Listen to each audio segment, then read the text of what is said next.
And we are back. Couch Company Podcast. I'm John. With me as always, Tyler. Hey, hi, hello. Hey, hi. Hello. Heidi ho.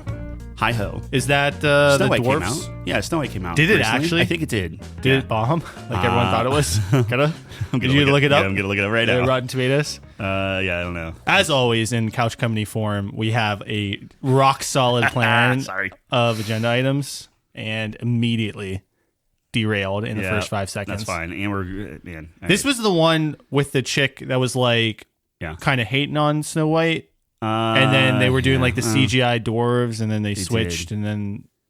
Yeah, did they switch the dwarves? They were doing I got it wrong. They were doing like actual dwarves. And then they switched them to not CGI. Actual dwarves, but like actual people. And then they switched to CGI, I think? Yeah. It's the same movie. I was very confused because the last time I checked in on it, not that I checked in, but the last time I was bombarded you were checking in on it, Tyler. You're a huge enough. Snow White fan. Yeah. It's 44 on Rotten Tomato, but a 71 for the people. Really? The people seem to like it. The people like it more than the critics. Yeah, the live-action reimagining of the 1937 Wow. film. Wow. How many reviews are in? They're a good 500 plus verified ratings, 179 reviews on the critics. Wow, okay. I mean, hey, that is shocking to me, actually. I thought it would have been a little bit reversed or maybe closer. $250 million to make this movie? Oh, my gosh. That's a lot. Dude, movies are so expensive. Yeah. And they've gotten like more expensive as the years go on. I think Gal Gadot, she looks the part of like the evil witch or whatever. No, she doesn't. Oh, I think with her crown and everything, I thought she looked pretty. Isn't the evil witch like an old lady? Well, no, but like with the that's what she turns into. Like she turns into like an evil hag. Oh, really? Yeah. Are you sure? Yeah. I haven't seen Snow White in literally forever. Yeah. Well, I mean, neither of us. It was what 1940s, 40s, 38. Hold on, I just had it. Snow White's one of their first 50s, maybe 37. 37. Yeah. Wow. 1937. So yeah, it's the queen, and she's like this kind of chiseled, tall. Yeah, like chiseled, like alpha chin and stuff.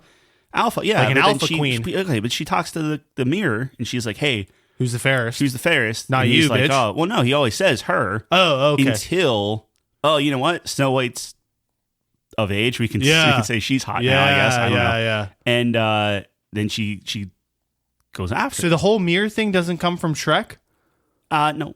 Really? It doesn't. Fascinating. So it's not talking to Farquaad. It's not. No. I guess he steals it from her. He steals it. Yep. Mm-hmm. That's interesting. Probably whenever she gets killed. She dies? Doesn't she get force-fed apples, poisoned apples? Or I might be mixing some stuff up. I don't know, but that does sound like some 1930 Disney shit. But anyway, what I'm saying is I think she looks the part. Gal Gadot. But I don't think she's a very good actress. Ooh, interesting. Yeah. Didn't like her as Wonder Woman? She's, I mean, I don't think those movies are the Fast and Furious girl? I forgot. No, I did not actually. Okay. I forgot about that one, eh? Yeah, I did. Yeah, she was in there. Yeah. She's in the mix. Yeah. No, I don't think she's very kind of dynamic. Let's say. Really? Yeah. That's interesting. Well, like, how do you yeah. I don't okay, know. No, ask me, dude. No, like, how do you put in, like, and I was reading an article online, but it's like, how do you have, like, a Disney movie, right? Yep. And it's, like, animated dwarves, and it's a musical and everything, and then you just have, like, Gal Gadot just sitting there, stone-faced. Because she's the villain. I know, but even the villain was, like, over the top. Like, look at Hades, look at Scar, look at, like, they're just these bombastic, like, you know, like Ursula, if you want to get, like, you know, just like... Yeah, good point. She's just very, like, I don't know. I'm sitting here. Yeah. I didn't see it, though.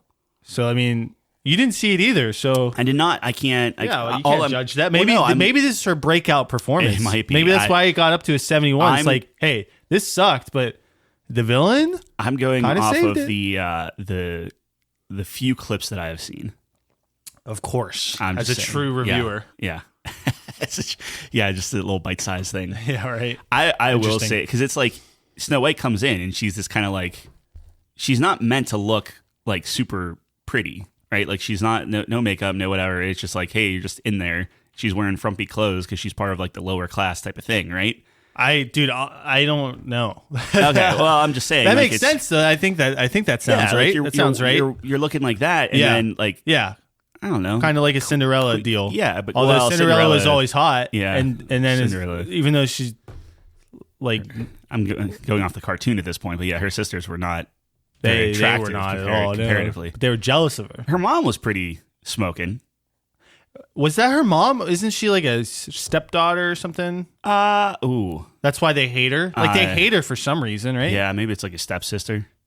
Stepsisters? Yeah, the ugly stepsisters. Yeah. That makes sense. And then, like, all they do is they put her in nice clothes, and it's like, oh, wow, she's attractive. There's got to be a backstory there, right? Like, how did her dad hook up with this lady? I think there is a backstory. There's probably a book that they, like, sympathize with her or something like that. I don't know. I haven't seen Cinderella. My prime is like the 90s stuff. Yeah. So like you get all the animals in Aladdin. All the animals? Mm-hmm. What are you talking about?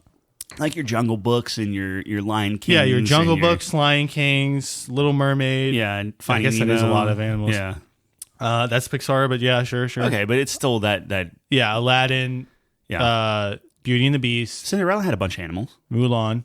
Yeah. Cinderella had a bunch of animals. Yeah, they had a horse, 2 little mice. The mice. All Disney all movies, the they all have animals. The animals literally made her dress. Yeah, well, they all have animals. That's like the point. Like, there's like there's a checklist when you talk about a princess movie. Yeah, right. There needs to be a princess. Yeah, there needs to be a prince. Okay. There needs to be like a animal companion. Yeah. Right. Yeah. So you have Flounder for Little Mermaid. Uh-huh. You have does Belle have a companion? I guess it's like the cups and shit. Yeah. Yeah. Well, she has Philippe. Count. Who's Philippe? Her horse. She has a horse? Yeah. Dude, I am not up on my Beauty technically, I guess it's like her dad's horse, but still. I did not remember Philippe at all. Yeah. He does not get the adequate screen time he needs. But he's very emotive. Is he? Yeah, I'm absolutely. sure he is. Yeah. Aladdin has Boo. Yeah. Obviously. Yeah, and Raja. then Mulan has Mushu. Iago. Yeah. Uh-huh. Yeah. What?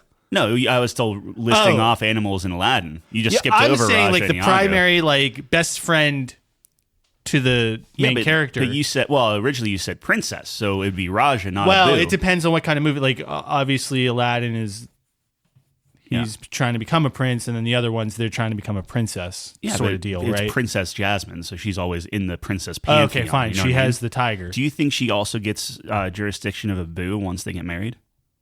No, because like doesn't Aladdin? Well, here's the question. That's a great question. So politically, does she have the power? Because like I think based on like the movies and stuff, and I've only watched the subsequent movies once. Yeah. So my lore expertise on this. Okay, well that's what I'm not here as for. strong as you. We fill in the gaps. Right. So it sounds like Aladdin kind of rules everything. Because I remember like early in like 2 or 3, he's like having trouble ruling Persia or whatever, wherever they're at. Okay. Is it Persia? Arabian Arabian Nights. That would make sense. That makes sense. Where is Arabia? Is it near Persia? Sure. It's in the Middle East. Yeah. Anyway, it's somewhere in the middle there. Right. So he's like in charge. Wasn't he like taking charge? They 3? talk about it. They talk about it in the first one because he's the dad steps down. In the third one, when they officially get married, then right, yes, he becomes Sultan. And then he's the Sultan. Yes, but like, I think they kind of run away though. Oh, really? I would actually have to go back and watch it. I remember his dad's in the mix or something. His dad might be one of the coolest characters. His dad is the most suave character. I kind of want to say, was it Sean Connery? Was it? I gotta look up his. Anyways, dad here's now. my question. Yeah, like, go ahead. If you look at other kingdoms, right? My understanding is like if the king has a daughter, she becomes the queen, right? Like, didn't that happen in like England with like Queen Elizabeth and stuff? Yeah. So even though they get married, I don't actually know if they got married, but even if they get married, I thought she would still be queen. So I thought my point is, I thought Jasmine would be sultan. I see your point, or maybe that's not allowed. I don't think so though. You don't think that's how it works? Like she has to get married, and then whoever the dude is sultan. Yep. Like, don't they want to keep it in the bloodline though? Isn't that the whole point? Because then yes, but I think that they're trying to dumb it down maybe a little bit. I think the inner you don't think Disney's having this conversation when they're making Aladdin? I don't think so. I think they might. No, I'm fairly certain that they don't do that. It's actually Gimli. Gimli is the voice of Gimli? his dad. Yeah, Nice. yeah, John Rhys Davies. Yeah, that's hilarious. Yeah, Kasim. He's a great character. Dude, I'm looking at these actors. It's crazy. So, full disclosure, this movie did not do well in the box office. It was straight to DVD, wasn't it? 33%. Straight to VHS, sorry. Yeah, it was a 33% and a 50% on the users. I didn't even know there was a box office for this. Yeah, I don't know. I don't think this one was straight to DVD. That was Return of Jafar. The second one. King of Thieves, it was like a return to form where you had Robin Williams coming back, you had everyone coming back. So I think they did box office. I think so. Dude, any of those Disney sequels are always never good. I loved it. I know you did. And I'm glad you did. Dude, it was very the music was great. The acting, I don't know, whatever. I thought it was good. Yeah. Maybe I'm wrong. No. You're not wrong. You're not wrong. None of this was on the list. Yeah, I know. I'm trying to think of the other animals though. So yeah, Mulan has Mushu, the dragon guy. Yeah. Eddie Murphy, right? I think it's Eddie Murphy. Well, she also has her horse. She has a horse? What is up with she you does and not horses? have a horse, dude. She absolutely has a horse. It's her dad's horse, first of all. No, Again. she always runs around. Her horse was the one fighting What's her Mushu. horse's name? I don't know. Hold on. I don't remember the horse, bro. I'm assuming we're going the... well, if you're talking Mushu, it has to be the animated because they took Mushu out of the... Did they really? They took Mushu out of the live action? Yeah. What the hell is wrong with them? I know. He's like half the movie. Look, man, I don't know. Oh my gosh, that's a crime, dude. Yeah, they did. These live actions are I don't even think they're going to have it because I don't think he talked. Mulan's horse name. Here we go. Yeah, it doesn't like... Khan. Khan? Yeah. It's a Fergana horse. Yeah. Classical Chinese breed. Is he a white horse? Loyalty to... Nope, black. Oh my god. With white stripes. Let me see. There you go. It's blurry picture. Yeah, he was the one that was like, Mushu's coming like back to me a little bit. Mushu's whatever and brushing his teeth or something. Yeah, right. And he like shoots water at him. Great scene. Yeah. Great scene. Yeah. Oh, when they're in the lagoon. Yeah. And then they almost discover she's a girl. And she's like hiding herself. And you're like, whoa. Yeah. Hey. Wow. We're youngins. Anyways. Yeah. No, my point is they all have. Rapunzel has the gecko thing. And her horse? I'm kidding about that horse. one. I'm kidding about that one. That's his horse. Okay, okay. Oh, now we get into that's your an interesting knowledge. one because he starts out as like part of the guard trying to capture Flynn. Dude, that movie's great. Top 5 Disney horses. That's got to be the thing. Easily. All right. Maybe top 5 horses. Yeah. All time. Is Black Beauty a Disney movie? No. Okay. Black Beauty. Yeah. I don't know what that is. I'm sorry. That's dude. fine. Is that Darkwing Duck adjacent? No, It's live that was action? like if you want a horse movie, Black Beauty's like the horse. Really? Yeah, I was not a big horse fan. movie. What was the? There was a Disney horse movie. I think. Secretariat. Secretariat. Oh my god. You know, my grandfather watched Secretariat. Yeah, Break the Record live. You told me that. Yeah, he's big into horses. I was watching BoJack, and that's a depressing show. BoJack Horseman. Yeah, I heard it's pretty. Isn't it a comedy though? It's not. Oh, yeah. This is what everyone always said when I asked, and they're like, "Yeah, it's more than that, dude." No. I don't even. I was. You can't even classify it as that? I was wanting to find a bridge more often than laughing. I guess for that show. Geez. So I don't know. Yikes. Yeah. I wonder if Can I that's say like that on there? Whatever. It's explicit. Well, a bridge to cry on. To cry on. To cry over the bridge and add my tears to the lake below. That's the thing. Yeah. Isn't there a song below? about that? Yeah. Red Hot Chili Peppers. Cry Me a River is by Justin Timberlake. Yeah. Cry Me a River? Yeah. Oh, yeah. That works too. That's probably better. Yeah. I'm with you. Anyways. Totally forgot what I was talking about. No, there was like some Disney movie that was about horses. I cannot remember. It was like, do you remember those VHS tapes? And then they'd have like that blue screen and the one guy who's like coming soon to blah, blah, blah. Yeah. And then with that sound effect. And it was Disney? I think It's maybe like it an was offshoot. DreamWorks. Maybe it was DreamWorks. Probably feel DreamWorks. like it sounds like a DreamWorks Yeah. joint. And Spirit something? I think that's Spirited. Yeah. Spirited? Does that sound right?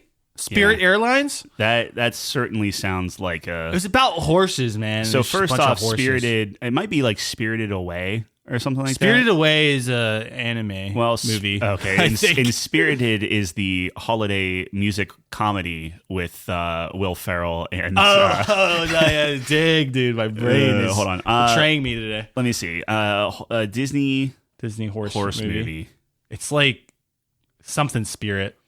I thought maybe I'm just like totally wrong. I could be totally wrong on this, but yeah, okay, you're right. What is it? Spirit, yeah, stallion of the Cameron, Cimarron. I don't know. That sounds right though. Yeah. It's about horses. Okay, yeah. So it is. Yeah. Is it Disney? It is. Wow. And I know what you're. This got to be it, right? Yeah, that's it. Exactly. Yeah, Spirit. Exactly. Yeah. I just remember one of those previews. It came on. I forget what movie. It must have been like Toy Story or something. Yeah. It was like Spirit, and then the other preview was like Emperor's New Groove. Yeah. And I just I just remember. Okay, I'm gonna put top 5 Disney horses on the list because like I would put Disney horses, not just all horses. No, Disney horses. You think there's 5 great Disney horses? Yeah, I'm including the like Hercules, like Pegasus. Like I'm including Pegasus. That's not a horse. That's like the greatest horse of all time. It can fucking fly. All right, it's the spoilers on the top 5 list, man. I don't know what to tell you. It was made out of a cloud, dude. We could say top 5 animated horses, but I think BoJack Horseman. No, you don't like? Is he a bad guy? He is a terrible. Oh, really? I don't know what that show. I know that people really like that show. Yeah, but I never. It's worth a watch, but he's terrible. It's awful. Bad. Yeah. He's the main character, though. Yes. Ooh. Yeah. It's animated. It's Lego Batman. What's his face? I'm sorry. I never watched. I never watched the Lego movies. He was on Arrested Development. Yeah. One of the brothers. Yeah. You know who I'm talking about. I do, but right. I'm very bad with names. Yeah, I'm sorry. Me too. That's fine. Anyway. All right. It's a horse BoJack talk Horseman. For today. You're welcome. Yeah. Worth a watch. Is that that's Netflix, right? It is Netflix. Yeah. Yeah. I don't have Netflix. Just you should watch Archer instead. Yeah, I never saw Archer either. People I love that. enjoyed Archer more. That's a comedy. It is. Yeah. So that's gonna make you laugh. Yeah. BoJack hits a little too close. He's like a washed up TV person, so he's just wrestling with depression, and he's like this like very self-centered. Like it's too like I guess real. Yeah. It's too close to home. Where Archer, similar type of person, but he's like so ridiculous. It's like okay, like he'll never learn he's an idiot. Yeah. Like a Michael Scott. Yeah, well, Michael. Yeah, no, yeah, yes. Michael Scarn. Sure, Michael. Yeah, a little more Scarn than Scott. Scarn, yeah, sure. Yeah. Anyways, what we were going to talk about like an hour ago is I just got invited to this poker game last night. Yeah. So I was telling Tyler like I'm really tired because I was out till like 2 a.m. So that means you're doing well. I was, but like it was like a legit, like not like crazy legit. But like more legit than I'm used to. So like, how many people were wearing sunglasses? First off, nobody was wearing sunglasses. No, okay. It wasn't that legit. That's what I'm saying. Right. If that's a 3 on the legit scale, this was a 2. Okay. And I'm used to playing like a 1 or a 0 out of 5. Like out of 3. Oh, out of 3. Yeah, yeah. Okay. I mean, if you want, we can do it out of 5. No, if you want. it's fine. I feel like once you get sunglasses, it's like actually legit. Maybe. Although, who would bring sunglasses to like a home game? That seems like so people like, not. Probably, but like not anyone cool. Ooh, I'm pretty sure Harbin did at one point. Yeah, but is a joke, I'm sure. Yeah. Like he, not he like showed up in a tuxedo and sunglasses. Yeah, well, why a tuxedo? I forget. He was like they were playing baseball. Oh, that's right. That's up. Right. I do remember that was at your apartment. Yeah. Love that apartment. Yeah, me too. Yeah, it was a great apartment. Okay, anyway, I touched the ceiling of that apartment. You did. So, anyways. I was at the poker game. I got invited to it. So what I'm used to playing in terms of poker is like with us, like with our friends or like my other group of friends, where it's like we just do like tournament rolls, which means you get a set number of chips. You don't get any more. There's one set buy-in, and then you just play until everyone's out.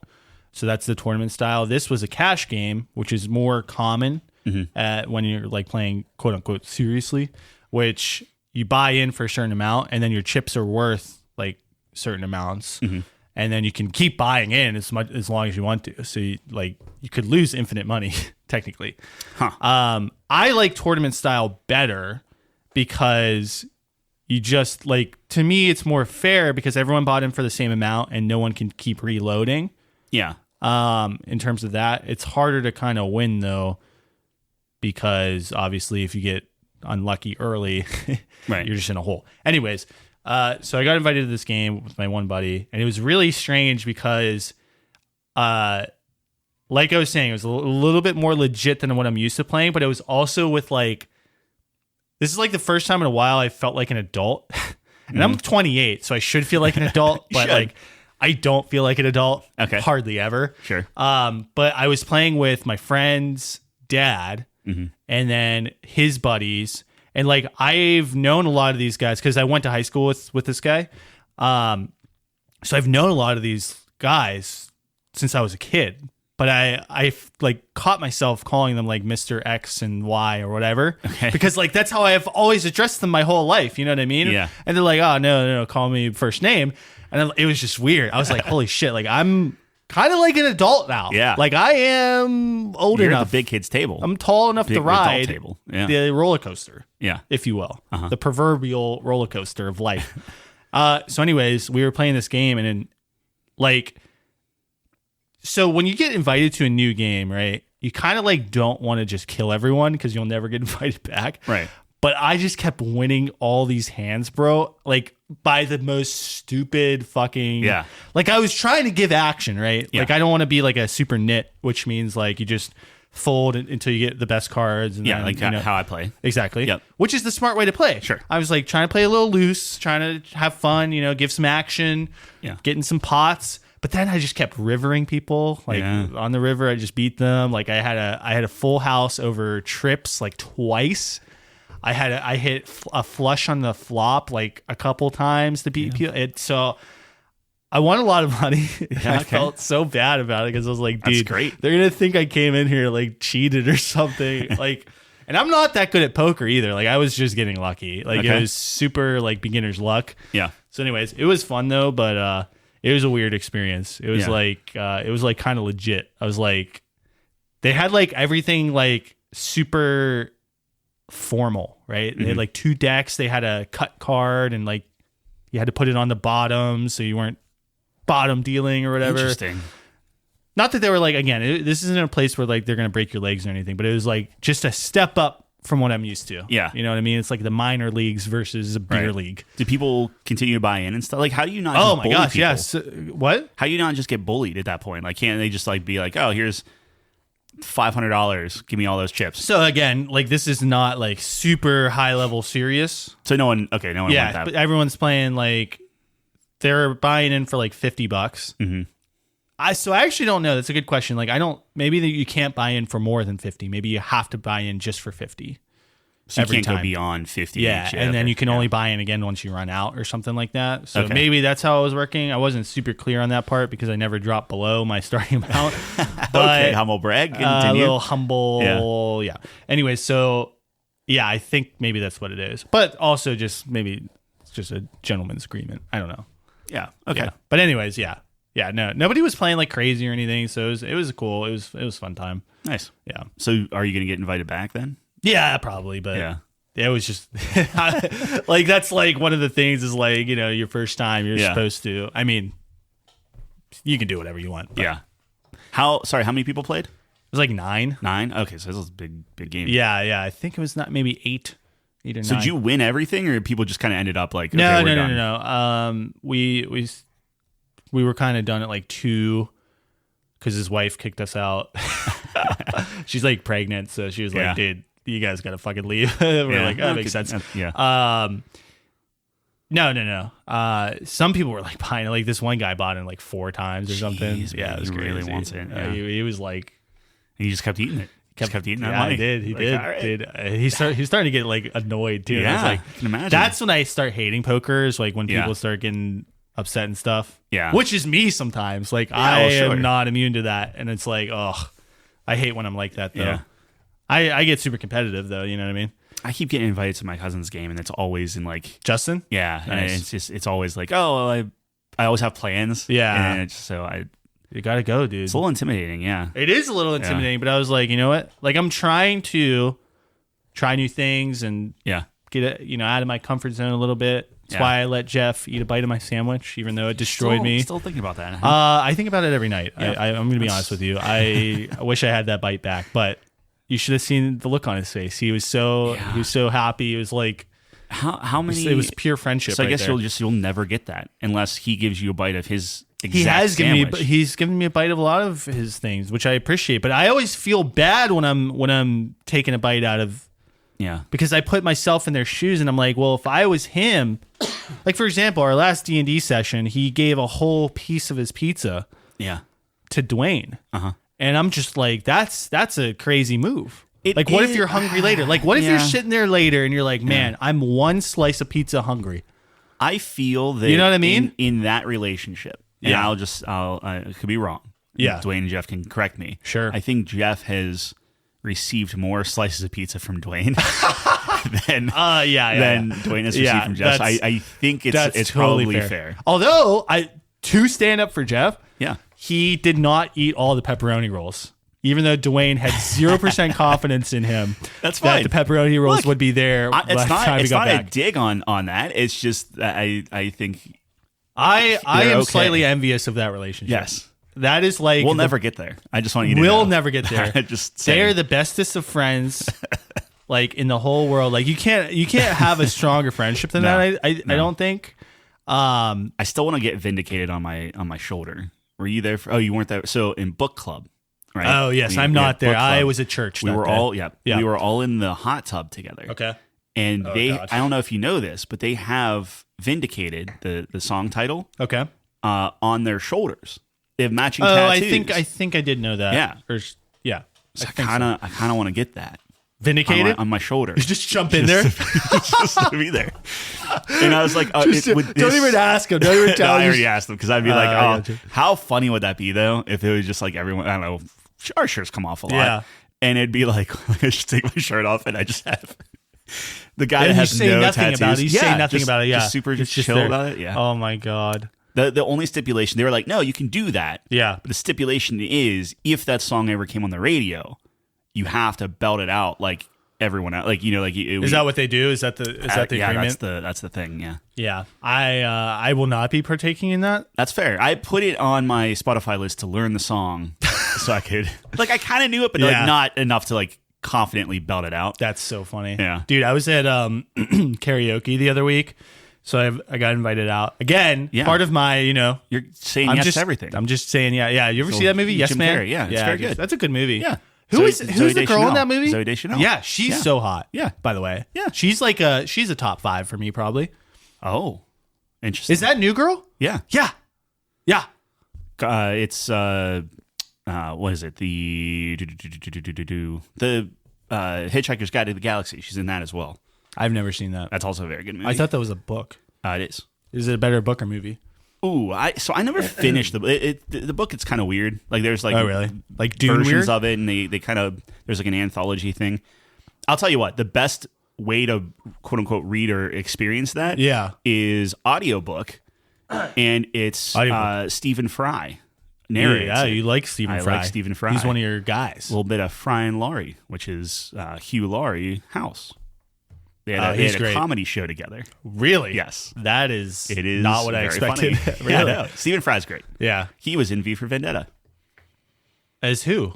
The one that Evie ran to and was like, oh, thanks for putting me up. I don't want you to get in trouble or whatever. And he's like, look, if they search this house, you're going to be the least of my concerns, because he had the old the Bible or the that's coming back. That's a great movie. It is a great movie. Yeah. Sorry, we were way you off. Had me watch now. That. Yeah. Anyways, so I went to karaoke a couple weeks ago now, maybe a month ago, and I'm kind of doing this thing where I'm getting out. My one buddy was like, he was putting in a song, and he was like, I forget what he said, but he put in a song from Rent or something. Okay. I was like, oh, Rent's cool. Whatever. He's like, oh, okay. You like Rent? I'm like, yeah. I've seen Rent maybe a couple times in my life. Yeah. It's good. It's a good musical, right? It's fine. It's not Singing in the Rain. It's not correct. West Side Story. Yeah. So he put it in for me and him. Uh-huh. I did not know that song, dude. Yeah. So I'm like standing up there, and it was bad. I I didn't know it at all. So I survived like in the parts where actually I was just by myself. Okay. Probably didn't get like the melody correct, but you know, I'm within the key, so it sounds fine. Yeah. When we're both singing together, that it fell apart, dude. I did not know. Is he a music guy as well? Yeah, it's funny enough, he's the guy that I went to his house for poker. Okay. But he's he played trumpet in high school. Okay, so like singing wise, he can. Yeah, he's not a bad like, singer. sing, No, yeah. he can get his way around there. Yeah. Exactly. It's not vindicated, but it's not vindicated. Yeah. Anyways, I don't know why I was talking about that, but you're getting out. You're. Oh, you're talking about belting the thing. Yeah. Out. Yeah. He's like belting it out, and I'm like, it's bad. So now, are you the type of person that will then put that on your Spotify and try to learn it? And I'm gonna crush it next time, but I'm not telling him. Yeah, I'm just gonna put it in, and it's gonna be like a miscongeniality kind of moment. You know what I mean? Okay. Yeah, where nobody expects anything from her, and then she comes out on stage, and she's beautiful. That's fair. And takes her that's glasses gonna be me. off. Yeah, I'm gonna be the swan. Yeah. Okay. That was a great analogy. It was. Yeah. Yeah. Takes the glasses off. Yeah. Exactly. She has that. Yeah. You see that movie? Yeah. It's my favorite romantic comedy. Really? Yeah. Well, you should have been right there with me then. I can. I say it all the time, but it's like, I'm sorry I was distracted by the half masticated cow rolling around in your wide open trap. Is whenever Alfred is looking at her and he's like trying to explain to her how like she has to be. Yeah. And she's just like just chewing steak with her mouth open. Right. Yeah. Love that movie. Wow, that's a quote. I know. I couldn't even keep Buddy, up with that. Wow. I'm with you. Yeah. Anyways. So I was watching TV this week. Okay, yeah. And I told this story during D&D. I got a standing ovation, I think, for this. Okay. Don't you remember that? Wait, for what? I was watching TV, and then I had a big pause, and everyone was like, great story, dude. What? No, what are you talking about? You don't remember that? That happened right upstairs at your house this week. I don't. All right, you don't listen to me when I talk. That's fine. Apparently that's fine. not. Anyway, so I was watching TV this week, and there was these McDonald's commercials that came on. Oh, okay. And yeah, I got you. I was like, what? Yeah, I didn't. You did. There's no context there. Okay, there was context. There was context. Continue. Yes. Context coming. Anyway, so I was watching McDonald's commercials, and there were these two commercials back to back, and they had the same premise. So essentially, like one of them was like this guy running, and you're like, what's this guy doing? He's running. And he's like, he's trying to get to McDonald's in time for breakfast, or else he's going to be stuck with a Big Mac. And I'm like, whoa. What? Yeah. Like, what is wrong? First of all, what's wrong with a Big Mac? Big Macs are excellent. We'll get there, but continue. And like, that's such bad marketing. Like, I get you're trying to push breakfast or whatever. And hey, McDonald's breakfast is overpowered, dude. I love McDonald's breakfast, but why would you slander your own stuff? Not like your like signature, like that's your fastball. Mm-hmm. It's your number one. That's the number one item on your menu. Yeah. In terms of order. Yeah. It's like, it made no sense to me. So like there was that one, and then the other one was like there's like a silhouette of a Big Mac coming up, and then they slap that shit away and then put like a McMuffin there. And they're like, breakfast. Yeah. Don't get a Big Mac. Those suck. I'm like, dude, what? Yeah. I was upset. I was about to call in to McDonald's corporate and be like, you guys, you fucked up. Yeah. So I have a few theories. All right. But let's hear it. Couple things. Get it. I think the Big Mac might not be anywhere close to their top sold item. So I think the Big Mac is like, if they had like their whiteboard, right. I think the only stipulations are like, all right, we need a sandwich, and what's our lowest performing sandwich that isn't like a fish sandwich or something? You know what I mean? Like, it's like, okay, it needs to be like a burger or whatever. And it's like, ain't gonna be the double cheeseburger, ain't gonna be the quarter pounder, ain't gonna be like, all those are just, they're too good. I think the Big Mac is an easy, like, a good Big Mac is good. Yeah. But there is such a small window to get that right. Yeah. Where if you put too much sauce on it, it's bad. If you put too little sauce on it, it's too dry because you got that extra bun. Right. If it sits too long, which is what I had. So I ate a Big Mac in preparation for this discussion. And the meat was bone dry. Somehow they put too much sauce on it. It was still bone dry. The buns were hard as a rock. They didn't put any cheese on. It was like the worst. It's like, hey, if you wanted to do a study on how not to make a Big Mac, they gave me that burger. So like already I'm kind of like against the Big Mac. Oh. So I think that it broke my heart when you texted me that, by the way. That it was like the worst Big Mac I've ever had. I'm not saying that the Big Mac's the greatest burger alive. Like I get it. Like the patties are small. Like if you're drunk, like by all means, it's like it's just like a comfort. Yeah, it's a Big Mac, dude. It's like coming home. The ratios from vacation. The ratio's bad. I think, especially because their burgers are getting smaller and smaller. Yes, exactly. So it's like, I think overall, Yeah. that's an easy, if you had to throw someone on the chopping block, and I thought a lot about this. But it blows my mind. That's like, McDonald's is known for the Big Mac. That's the only reason that it's not gone. That, in my Big mind, Mac is French for the Big Mac. And that's the only French I know. In my mind, that's the only reason it's not gone. Is because it's because known. it's too well known. There's that. Why? All right. Why wouldn't they just like make it good then, rather than? It's probably too much money.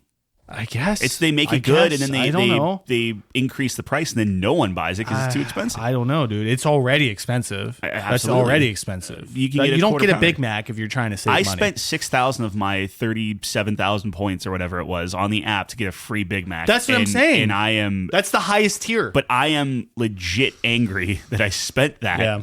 Because it was like like I could have got a quarter pounder. I could have got, I don't even know what you get for breakfast, but something better than that travesty. Like, I don't know. Yeah. So anyway, like, here's the conspiracy theory. If you would indulge me by putting on your tinfoil hat. Buddy, I wear my tinfoil hat on a daily basis. Okay. Maybe they're purposely making the Big Macs terribly to push this campaign forward. Good. You understand what I'm saying? Yep.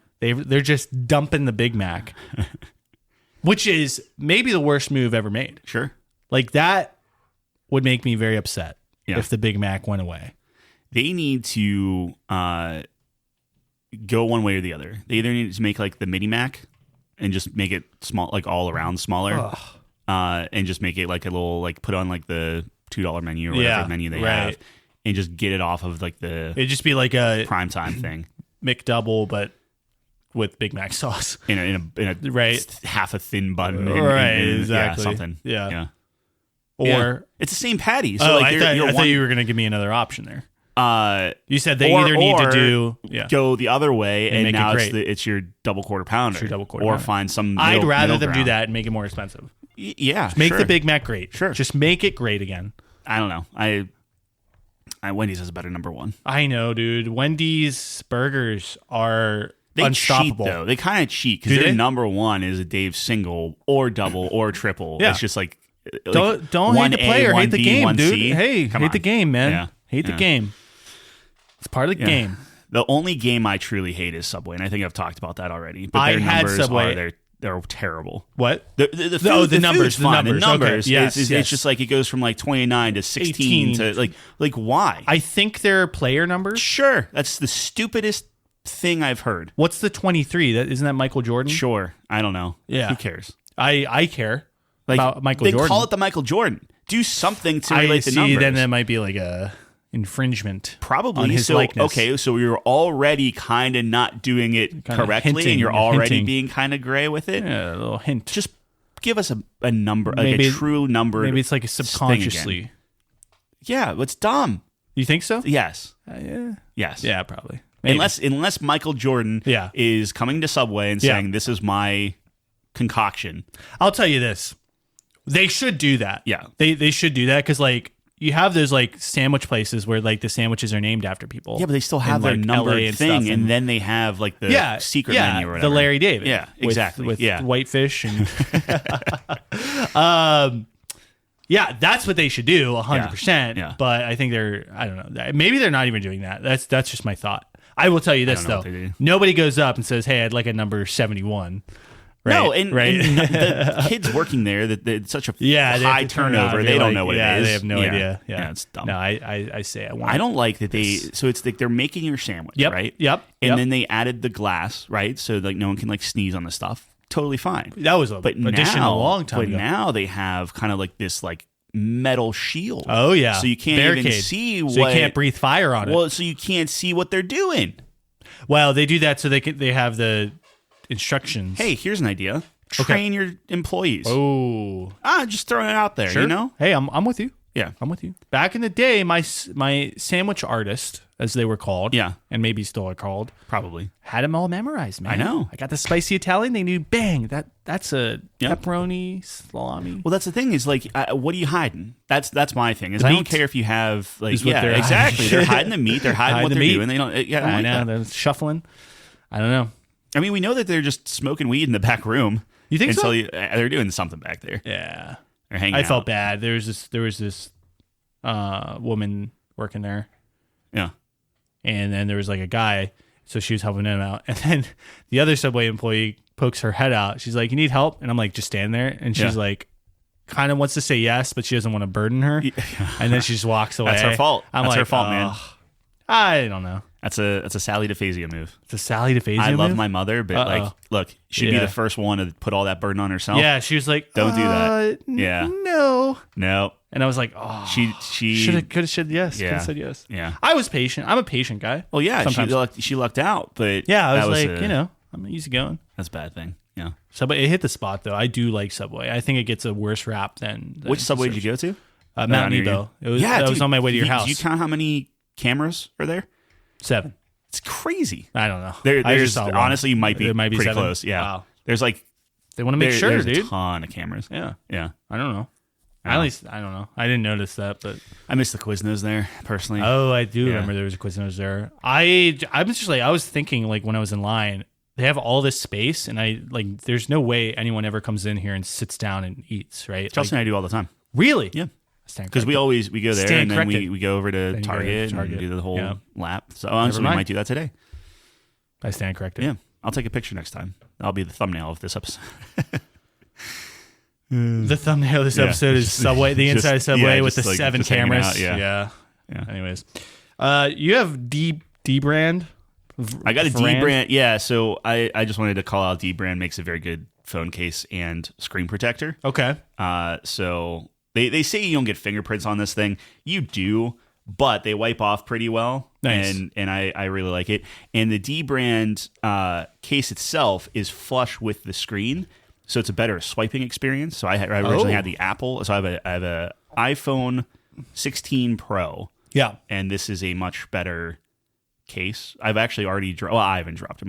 I got this because my daughter likes to grab phones now. Oh, interesting. So I have this bad boy like locked up because I'm not planning on getting another phone this year unless they do some flip phone or some crazy thing. You love buying phones. I do, by the way, but I'm trying to get on a 2-year cadence now instead of a 1. So nice. So I have that locked down. So I love dbrand, but I like dbrand because they've kind of gone full in on their sarcastic, like, we don't really care about the customer. Like, they're actually being honest. So they're like, hey, we're a cult, and if you have dbrand, like, you're just part of the cult, so welcome. And like they have like this, like their disclaimer at the bottom of emails and stuff are just like, wow, you made it all the way down here. Okay, well, we like to sacrifice chickens, or it's just like they just do like weird stuff, right? Jeez, it comes with a card, which is like, hey, make sure to tell your friends about this, blah blah blah, and if you tell them about it, we'll give you a $0 like finder's fee. Like it's just like stuff where like normal companies will be like, oh, we'll give you 10% off for both of you or whatever. And they're just like, we're not going to give you anything, but please tell people. Yeah, it's just like, it can be very cringe very quickly, and they kind of skate that line. So sure. That's an art. That's an art form. It is. Yeah. So good on their marketing department. Is this what our Everyone buddies were has. talking about? Yep. Okay, cool. Yeah. Cool. So you're a fan. So you're in the cult. It does sound culty. I'm part of the cult. Yeah, they were trying to like recruit you. It sounded like it's really well done. And like I got a white phone. Yeah. This year I kind of forgot I had the white phone. I love that. Yeah, you can see your phone now. Yeah. Because like before it was like why I get a white phone. Yep. Yeah. No, now you're showing it off. It just looks slick. The MagSafe, like they have a kind of battery pass-through type of thing. So like obviously there's MagSafe on your phone, and then they have a magnet on the case. It's like significantly stronger than the Apple one. Really? Like way stronger. Like if I put on my little MagSafe charger, it like snaps on there, and like you can't shake that thing off. It's Can't pretty pull good. it off. I mean, you can. It requires 2 hands. Oh, wow. It's pretty cool. Very cool. Yeah. Nice. So how much are they expensive or? They're pretty pricey. I want to say like $50, but like they're within the. But so is an Apple case. So like this is better than an Apple case. It's the same cost. Sure. So okay. Yeah. If you ever get a iPhone 16 Pro, I do have an extra screen protector too. Do you, dude? The crazy thing. So they give you 2. And when you put it on, it's a plastic thing. you pull the tab. Yep. It pulls all of the little dust particles and stuff because it's all like static charged or whatever. And then you swipe on it and you just pull it off. What? So you know how screen protectors way back in the day, you got like one and it would be bubbled and ruined and, you would throw it away and you get all pissed off. This one, it comes in a plastic thing that's specifically fit to your phone. You put the plastic thing down. You pull this piece of thin kind of cellophane off. Yeah. The static that generates from that pulls all the dust particles and everything off of your phone. Yeah. And then you just swipe down the middle and there's like a little arrow of like swipe here. Yep. And then you just slowly pull the thing off and it has the piece of, because it's a piece of glass on here. Like you can't tell that it's a screen protector on here. Oh, wow. And it's... How do you get it off? You take the case off and you kind of stick your finger under and it's just pull it off. Pry it out. Yeah. It's just adhesive. Wow. Yeah. Wow. I go caseless. I know. I raw dog it, as the kids say. You sure do. Yeah. Yeah. That's a term now. I know it is. And it makes me extremely uncomfortable. Yeah. Like don't they call it like raw dogging on a flight? Are you raw dogging? What? On a flight? Yeah. So you go on a flight, and I believe, someone correct me if I'm wrong here. This is where we need a research department again. Yeah. We need like a Gen Alpha research department, so we're keeping up with I don't know any Gen Alpha. I mean, I guess I could check my nephew, see what he's up to. No, you should not listen to this podcast. Anyway, so I'm pretty sure raw dogging on a flight is like no phone, no music, you just sit there like a robot. Oh, or something. This was like a challenge that was happening like weird a year ago or something. I was on a flight once where all I had was my phone. I had my phone. I had my keys. Yeah. No bag, no nothing. Yeah. That sounds strange. That was awesome. Awesome. That was awesome. So I drove with my parents down to Legoland. Yep. And they were driving back, and I had to get back for work. So I flew back. Yeah. But I just left in my luggage and everything. And I was like, all right. And I literally just had my phone and my keys and played a game on my phone for the 2-hour flight or whatever, and then I just walked to my car and got it. It was weird because it's like you didn't go to baggage check, you didn't get it. It was nice. I hardly ever check bags. Yeah. Because you can carry one on. So like I have a backpack that I put under my seat. Yeah, you throw one on the and then I have one up top, which is your duffel bag that you gave out for your wedding. Nice. Yeah. Greatest gift maybe I've ever received. Yeah. That's a great bag. Sturdy. Yep. A lot of space. That's soft one of though, so you can... my biggest issues is I got everyone a bag. And I was like, I kind of want one too. Yeah. And I didn't get myself one. Oh. And then I was like, whatever. You could still get it though, right? I could. I'd have to check. You should get like if there's like a fancier one, just like one step up since you're the groom. Yeah. Yeah. Anyway. Although that was like years ago now. That was 3 years ago now? 3 years ago? We're coming up on, I think, our 3rd anniversary. I have your invite that you guys sent me still next to my desk. I don't know. All right. Well, but I kind of like it there. Okay. It's like a little, I look and I'm like, that was a great cool little memory. Well, I'm glad. Thanks, man. Yeah. I have like doodads like that. Like I have Nate's dagger in my nightstand. Yep. Just in case anyone tries to attack me. And then I have his dagger next to my brother-in-law's K-bar. Because I got that for that wedding. Nice. So I just have a bunch of knives everywhere. Yeah, there you go. That's hilarious. All right. So I did want to talk about this other thing. Yeah.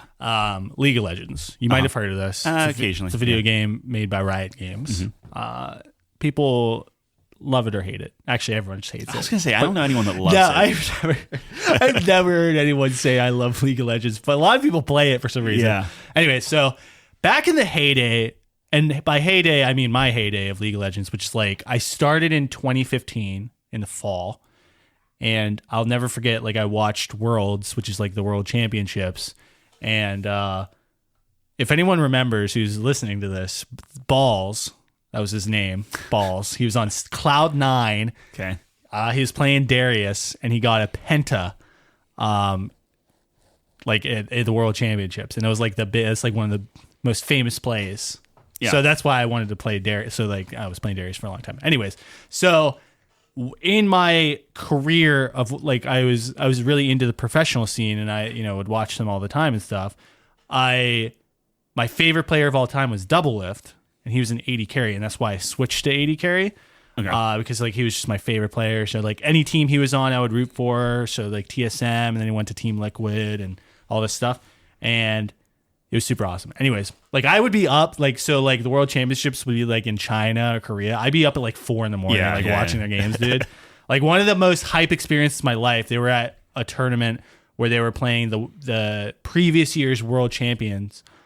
I think it's either China or Korea, but anyways, it was like 3 a.m. Their match started. So like I got up, I set my alarm, 3 a.m. I'm like up, and like it was one of the biggest upsets because that was for them to get to the finals. Yeah, and like no one had them winning. They were like, there's just no chance. And then I just remember being up, just freaking out, dude, in my room. It was so awesome. That's when my computer was up in my room. Anyways, so he retired a couple years ago, and I really haven't watched since because like I don't know, like the professional scene kind of went downhill. It wasn't as entertaining. Like back in the day, there used to be like all the pros like streamed and like had like they were content creators as well. Yeah. So like you knew them, you knew their personalities, like you could follow their journey.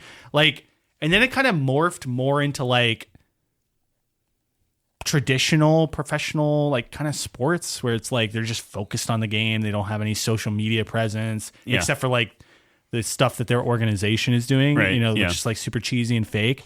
So it's like, because the thing that's different about sports than this is like, this is gaming, right? You should be a gamer. Like we should be able to connect with you on like a personal level. But that's like the antithesis of what esports is trying to do. Like, right. Yeah. It's like going in the opposite. Like that's what I don't think they understand is like, it's gaming first. You're playing a video game, right? Yeah. But if they admit that, it's never going to, well, yeah, for like investors and stuff, right? So I guess I get that aspect. But like it all started, dude. They would have gaming houses. Yeah. There would just be all these guys in a house who never showered and like just played games for 12 hours a day. And they would vlog and they would have streams and you'd watch Bjergsen stream. Yeah. It was awesome, dude. It was like that was like the heyday, and they got away from that. Anyways, I say all this because Doublelift and like a couple of his friends who like they're all retired now, there's like this open qualifier, so they created this new system where you can qualify for like the minor leagues, and then the winner of that gets like a guest spot in the professional circuit.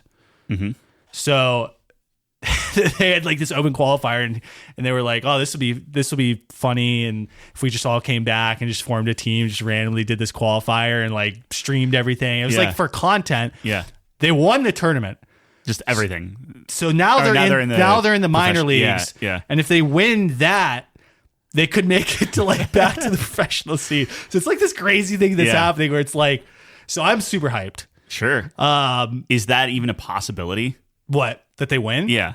Yeah. I don't think they lost a game in the qualifiers. Well, yeah, but the qualifiers, is that just like you, no offense, but like you could be in the qualifiers, right? I don't think so. I think there's some requirements, like you have to be challenger and so this is like or maybe top. Okay, I got you. It's the best players, like on the solo queue ladder. I thought it was like a Tekken thing where it's just like anyone can join. Screw it. It might be. I haven't looked into like the qualifications for that, but I'm pretty sure you have to like at least be like diamond or higher. Like, gotcha. So yeah, it could be like non-professionals. Yeah, they're trying to be professionals, but like, sure. Yeah, maybe not the top 1%. But these all were professionals at one point. So is that like a kind of loophole, or they're just because they don't have a team, they're able to do that? I mean, like, I guess that's like part of the argument where it's like, oh, these guys are just doing this for content. They're taking away from like people who are striving to be pros or whatever. It's but like, if they're not good enough to beat these guys, then but also it's like nobody was watching, and now everyone's watching your games. Yeah. So you are getting more publicity than you've ever gotten in your entire life. Yeah. Right? Like you're getting streamed to like 100,000 people now. Yeah. Between like all 5 of them like streaming their own games. So it's super cool. They stream all of their scrims, like all their practices and stuff. Yeah. So it's like you get this like look behind the scenes of like that you've never gotten before, and like, oh, here's how a professional team communicates and operates and like practice and what they're talking about and stuff is super cool. So I'm super hyped for it. They just came out with like their announcement video because they were unsure if they didn't think they were going to win. Yeah. And they're all like, full-time like streamers now or like doing other things because they're retired from pro play. So they were like, when they won, they were like, we're not sure if we're going to do this because it's like a commitment. Yeah. And then like the other day they were like, we're back. Yeah. It was like a really nice. But then they got to commit. Like that's the problem, though. Are they still going to do all the streaming and showing everyone and everything? So that's like we worked it out. We're gonna go for it. Okay. And I'm super hyped, dude. In their announcement video, they were just like talking and laughing, and it just felt like the old days. And I'm just super hyped about it. That if nothing else, like even if they don't win, if they get far enough. And you can generate that type of publicity and like see that stuff. Maybe it will kind of inspire other groups to kind of maybe go that route. Just be a ragtag. Yeah. I mean, it's a unique circumstance where like they were like the top players years ago. Yeah. Right. So there's only so many people that could do that. Sure. But I mean, it was super cool. I think there's like a European team that was doing that. Mm-hmm. Right. And they're like actually very good. So that kind of inspired them a little bit. But I don't know. I'm super excited. Nice. They're all American? Yeah. US or Canada. Yeah. Same thing. Yeah. Which is also super cool where it's like you get a lot of what started happening in the professional scene was a lot of imports from like Korea and stuff. Which is like makes sense. Like they're the best players in the world. 100%. But you couldn't connect to them as much. Yeah. There's like that language barrier and things. So it's super cool. I don't know. It's just a throwback. Nice. I just felt young again. Yeah. I mean, every win is just like, I used to watch every game, dude. Yeah. And like, I was so into it, man. I was so into it. And I miss those days. So they have to get through minor leagues. They're going to play in the minor leagues. How long, what's the I think it's like 6 months. So there's generally like 2 splits is what they call them. So there's spring and summer. Mm-hmm. So I think if they win the spring, they can be promoted into like the legit league in summer. Now, they said, look, we're just going to play and take it day by day. We don't like if we win, because people were asking like, oh, if you win, are you going to go into like the pro league, which is going to require even more commitment probably. They're like, look, we don't know. We're not getting that far ahead. But theoretically, they could this year be playing pro league. Yeah. And if they do well enough in that, they could go to Worlds again. Which would be the craziest shit ever. Have they won Worlds though against the U.S. is South Korea? We won Worlds. Maybe. See, it was tough. Like in the early days, there wasn't really Worlds. It was like tournaments. So the U.S. was winning some tournaments, but as soon as Korea like started dominating, we never won Worlds. Yeah. It's like Korea and China, and I think Europe won one. But like minor leagues has all Korea and China in there, right? The minor leagues? Yeah. No, I think it's like all U.S. people. Oh, okay. So they actually have a pretty good shot before going to. Oh yeah, they could win the minor league. It's tough though. Like I don't know. Like does Korea and China have minor leagues? Yeah, I think so. Are they all set up the same way? Yeah. Okay. I don't think they're set up the same way, but they have like they call it like a challenger series or something where it's But like if let's say there was Korea like and China, I think Korea and China still do like relegation. So what happened with the U.S. was they went to a franchising model. Yeah. Which that's what we're used to in the U.S. for like American football. So like you have your 32 NFL teams forever, right? Yeah. Unless like someone sells and their spot, right? Yeah. So there's 2 schools of thought with this. One is you're more likely to get investments because it's a safer bet, right? Like you can't be relegated from your position. Mm-hmm. You're always going to have that team as well as you're financially able to, whatever. Yeah. So that's kind of what they have adopted. How it used to work is a relegation system, which is like actual soccer or football, right? Where like the bottom X teams have to play in some sort of tournament. If they lose that, they go down a division or whatever, and then people can move up. And there's like this movement. Now that's more exciting. Yes, but if you're like a big team and you have a bad year, and then you can move down into the minors, it's like that's very bad. So like more of a risky investment, right? So I don't know. There's a couple schools of thought. But I like that. the relegation, Yeah. I think Yeah. for esports that makes more sense to me as well. But I get why they did what they did. But anyways, sorry, that was That's exciting. That's long- cool. I didn't know that's what was happening. So Yeah, their team name is Near Airport. oh, Stands for okay, that makes NA. more sense. Yeah, And the reason that they call themselves that is there was like this meme when they're at Worlds, America never does well. yeah. So the last year I think Double Lift played, the meme was like they speed ran. It was a airport speed run because they went 0-6 in groups and they were out first, and then they were speed running to the airport to get back to the U.S. was the joke. So now they're called Near Airport. Nice. NA. Yeah, funny guys. I like it. Funny lads. I did want to bring this up just quickly. Okay. I've been kind of ranting a lot Yeah. today. Spyro 1, Uh-huh. new world record for 120% was set on Tuesday, I believe. How many minutes? 1 hour, 19 minutes, 57 seconds. 79 minutes. Yes. Yeah. So Well, the 70 119 has been achieved. People thought it was impossible to get to 119. Yeah. And then he got it. What it was the most unlock? What was the? Because like it had to have been something, right? Like I'm sure it was pretty like It was just standard execution. and- yeah. Okay. So it was just that much better. Yeah, I think that so there was a new strategy implemented for like a couple records ago. It's called Nestor Skip. So the first dragon of the game is Nestor, and he's the one that right on that bridge. Yeah. And he's the only dragon you cannot skip his dialogue. So it's like a 10-second Yeah. thing. You just sit there. So what you do is you spawn into the game, you jump onto Nestor, and you're in that falling flop animation. Yeah. And when the dragon wiggles, you know how they wiggle? You fall off of it. So when Spyro's stuck after a certain amount of seconds, it just blacks out and he respawns because Yeah. it's a failsafe. So the wiggle causes you to fall and you hit the dragon right as you spawn again. Yeah. So you get the dragon and you skip the cutscene and you spawn. Okay, that was my question because you have to get the dragon. Yes. To get the 120%. Correct. Okay, that interesting. It is a crazy That's- strategy. That's so cool. And you start the run with it. So it's Yeah. really interesting. So he had to do that, and He then had to the do that. rest of the things. He's gotten very good. By the way, I think his handle is Dayoman, Dayyoman. Okay. Check him out. He's very funny. I've just been like kind of putting that at the side at work. It's just Yeah. a nice little Sure. thing to.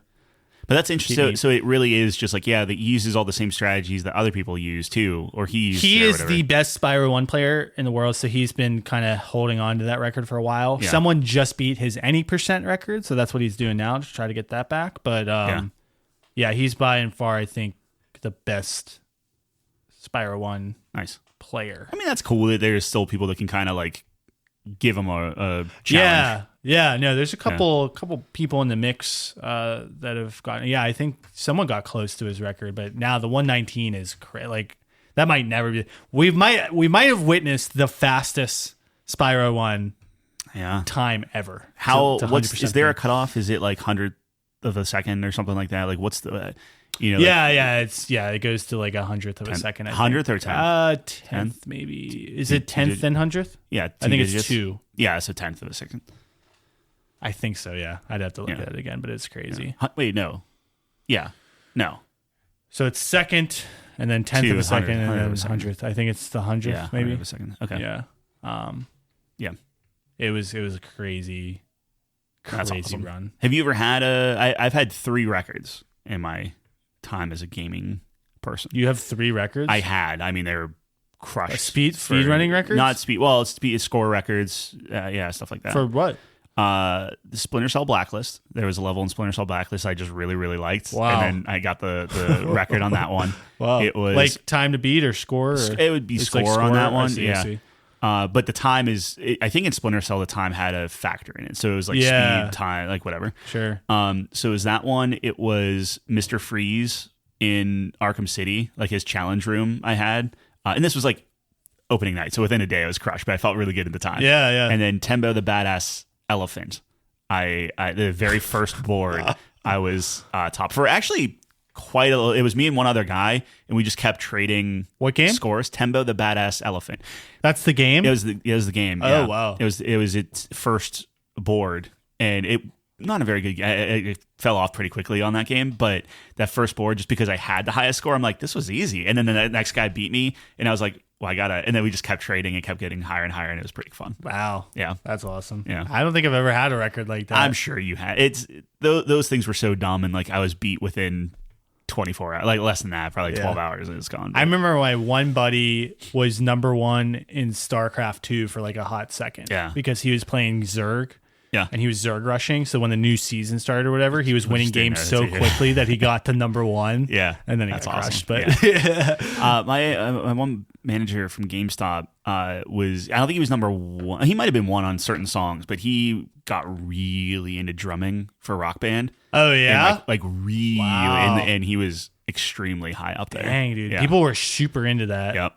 Or were. He learned, like, he went from that to like, I'm going to drum, and then like got a drum set and everything, and was like, super into it. I think like out of all the instruments in Rock Band, probably besides vocals is the one that's pretty 1-to-1. Yeah, more 1-to-1 than obviously the guitars. He got like the third party hi-hats, all that stuff. Yeah, he did everything. Yeah, those, I used to watch those videos. Yeah, where it's like real drummers. Just it was just super cool. It was like there's like pro mode where there's more cymbals. I forget what it was. It might have honestly been.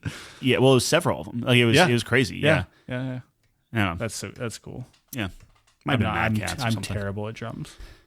I can't separate my feet from me my neither. Yeah, I cannot. I'm very. My brother-in-law's a good drummer. Really? Yeah. Nice. I always do guitar. I'm pretty good at guitar, and then I can sing. Yeah. Or bass. I like the bass. I actually did buy a double strum bass for Rock Band. Yeah, that was because that was the one I could actually like play on expert and do that. Yeah. Nice. All right, buddy. Tell me about Assassin's Creed.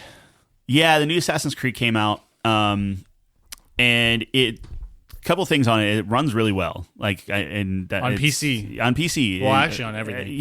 They were saying I watched Digital Foundry's on PS5 Pro. Yeah, which again, they are loving the PS5 Pro. I don't know if it's worth $700, but if you don't own a PlayStation, it is. Oh, absolutely. Yeah, right. I'm just gonna. I mean, at this point, wait for the next console. Like like for you, it's not your primary system. But it's really good. Like the environments, the movement. I think like I'm not one for like particle effects. I'm like, okay, well, whatever. But like they do all these little things with Which is funny because that's what got you into PC gaming. Well, yeah, but it has nothing to do with like the physics part of it. It's just more of like the added just little stuff that they're doing. Like their fire looks really good. The lighting is really good because they force on ray tracing, so like all the lighting is another game that's forced ray tracing. Yeah, but this is way better than Indiana Jones. Yeah. Okay. So it's just like when you see the stark difference where if you turn off all of that stuff, it's like remarkably worse. Like it looks all washed out. It looks all like just really bad. And this is just like, oh my gosh, it looks good. So all good things there. I think my main issue with it so far is it's very much like a Yakuza game and stuff and games are just starting to do this more and more where I'm like, I don't want to watch a movie, right? Like I get it. You have to set the game up. You have to do whatever. But God, I'm so tired of like, okay, we'll give you control to the game. Go here. And I walk like 10 feet and then it's another cutscene and then another cutscene and another cutscene. Yeah. It's just like, just let me like mess around and play and do whatever. And it's just like, it's so annoying. And everyone really likes this one. So like, I'm excited to just get my training wheels off and let me just in the world and go like to different areas and explore and do different things. So I'm still waiting for that to happen. But the very little gameplay that I had, I'm enjoying so far. Like it's Assassin's Creed. I don't think they're really doing too much different. But like, I think it's a bigger issue, and maybe it's just my attention span or whatever, but like I am so not in the mood to watch a 20-minute cutscene or because I could count all of that together. Yes. Yeah, if I walk 5 feet and it's another cutscene, that's the same cutscene to me. Correct. So yeah, I don't want like 20 minutes of just like back and forth dialogue and different things like that. Some you can skip, some you can't because they're trying to like hide loading screens in the cutscenes and stuff. So it's like, oh, you can't skip this one yet because we're still loading in the background. So I don't know. This isn't necessarily dogging on Assassin's Creed. This is just my general thing is I'm getting really tired of the time it takes to get into the game to actually like go through the gameplay loop. And maybe it's just this current like onslaught of games currently where it's like Yakuza Pirates did this, Assassin's Creed did this, Monster Hunter did this, and I'm just like, just let me play. Like, please just let me play. And if I want the story, I'll seek out the story and I'll go there or whatever. And like, even not to harp on your Deliverance 2, kind of the same thing, but like at least that's like integrated into the world and you can like at least move and walk around while people are talking to you and different things where like that's like the right way of doing something versus like, hey, we pull all control and it's just this cinematic whatever. And it's just like, oh my gosh. Like, I don't know. Yeah. I will also say in Kingdom Come, like the intro, there's a lot of cutscenes to like set things up and establish it. But I would say that once it opens up like to the world, once you get into it, you can really do whatever. Well, exactly. Right? And you kind of know what you're doing and you're interacting with people to start these dialogues and stuff. My thing is if I'm just running to a checkpoint and I just hit this invisible trigger and then it fades out and does this, I'm like, dude, I didn't even camera changes. Yeah, it's like it just pulls you away from it. Right. And that's the kind of stuff that just really takes me out of a game where I told you last night I like went to sleep at like 9 or something. And I'm just like, if this was an Assassin's Creed like Odyssey, which Odyssey did that to an extent, but like not nearly to that extent. Right. And it was just let me get my bearings and explore and go and just poke around in little kind of dumb areas and kill a couple bandits or whatever before like wrestling control off of me and force me into this next thing. Yeah. So I'm sure it will open up and I'm sure it'll be fine. Like this map is massive. Yeah. But like, man, the one cool thing that the Assassin's Creed has done so far is there's a toggle where it's like, oh, do you want like a Grand Theft Auto line on the ground that just drives you to the next point? Yeah. That thing's awesome. Yeah. Like it really is because nothing's more annoying. And this is like in Skyrim and everything where you're like thinking you're going to a destination and there's just a giant mountain range that you can't climb in front of you. And then you have to like go the opposite way. Oh, no. This will literally be like, hey, make a right here. And this will take you to where you need to go. So like if you don't want to like fight with the environment and stuff, you can do that, which is kind of cool. But that's what Cyberpunk does too. It's like, here's the road to get to your destination. It's like a GPS. Yep. Just like, and it's cool because it's like if you're in the car but like this is if you're on foot, even if you want that, you can have that. And sure. So, yep. It's fine so far. I was with the samurai for like 2 seconds. The fighting seems okay. Like it's pretty like your parry and attack and whatever. Classic. Yeah. Assassin's Creed. Felt very what was the PlayStation game? There's a lot of the PlayStation games, my friend. Ghost of Tsushima. Oh, where there's stances and stuff? They call it stances. It's really not. Okay. It's not to that level. Because Ghost was like correct me if I'm wrong, there's like different stances. It's kind of like a rock, paper, scissors sort of deal, right? To some extent. I don't think it got super far to that point, but I'm saying maybe more like the opening is like very... And it's not just like, oh, this is feudal Japan, like, but it's like it felt very samey, where it's like, oh, there are invaders, and here's this, and you're the invader here, and then it cuts, and now it's like, oh, you're actually the one being invaded. So it's like, oh, I can't wait to see these two quote unquote enemies or opposing sides team up, and now you're assassin friends. I don't know. I'm theoretically, if I'm reading the reviews correctly, you can play the game as like mostly the assassin or mostly the samurai if you wanted to. You get to choose. Most of sometimes you're forced into something or whatever. But I like the stealth. Like you to me, like I like the stealth gameplay and stuff. That's the chick. Yeah. So I think it's good so far. It does the anime sin of like showing you something and then 10 minutes later giving you a black and white flashback. Hey, remember when he was playing this musical instrument? Well, now it's spoilers for the first 10 minutes of the game, but it's like, well, now it's broken. And then you just see this pile of like stuff. And it's like, in case you don't know what this pile is, let us flash back to him playing them instrument. That's the same instrument. It's broken now. And it's just like, okay, I get it. Be a little bit more like, I don't know, games, and we'll get this in the review, but like I feel like games are just like, gamers are dumb. We have to like beat them over the head with foreshadowing or like the subtleties of whatever. We're smacking you with it, and I'm waiting for a game that maybe does that a little bit better. I think Deliverance was pretty good. It just kind of was like, you're in this world, you do whatever, and like you played obviously way more than me, but yeah, for that game, it's like I had to watch a recap of the first game because they don't hold your hand. They're like, oh, Prince Edward is now here.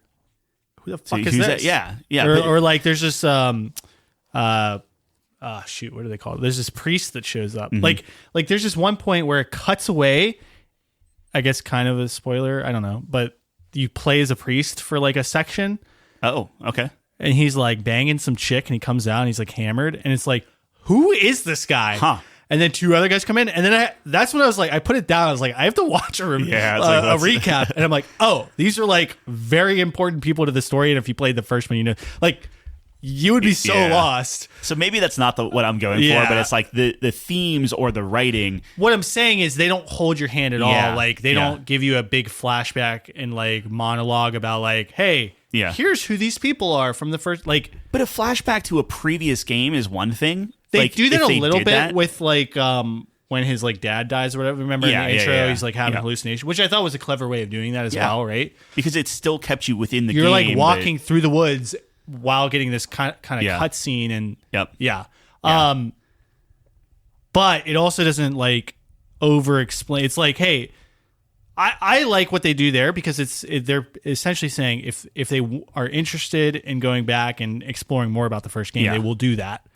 Yeah. But we're not going to force them, like inundate them with all this like lore dump stuff, right? But that's the thing is like, even if they forced you, I know that they're not, but even if they forced you, it's still from a previous game. It's not, hey, we're going to make you rewatch literally the cutscene you just watched 10 minutes prior. It's a truncated version, but I saw it in the same play, like the play session, you know? That is fucking anime. Like, you know that I don't play it. Like, I'll get an hour here, 2 hours there, whatever. Yeah. If you're showing me repeats of things I play within that same thing, that's a problem. Sure, that makes sense. That makes a lot of sense. Movement's real good. Animation's real good. Yep. I think the character models are fine. Like, some of them are like really good and animated really well. Sometimes like their hair is really good.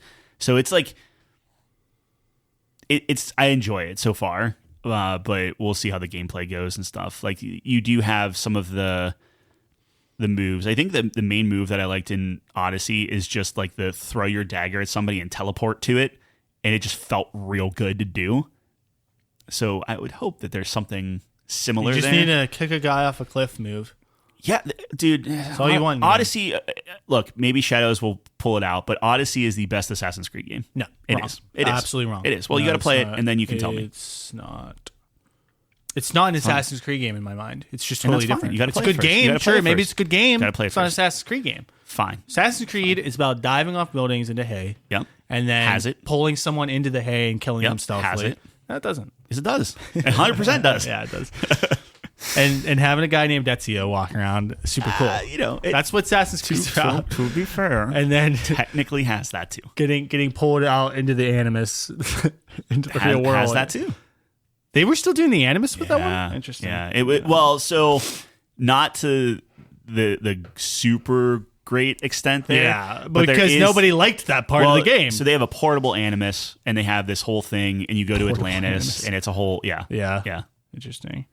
That one was also very I guess they always did have like kind of that divine stuff floating around from the very first game. Yeah, because they were going after the apple. Yeah, but I hated that part. I was always under the camp of like, why can't this just be a story about the assassins or something? Like, there's a good story here. Like, why does it have to be supernatural? And I mean, that took me out of it. So you need to play Odyssey, huh? You need to play Odyssey.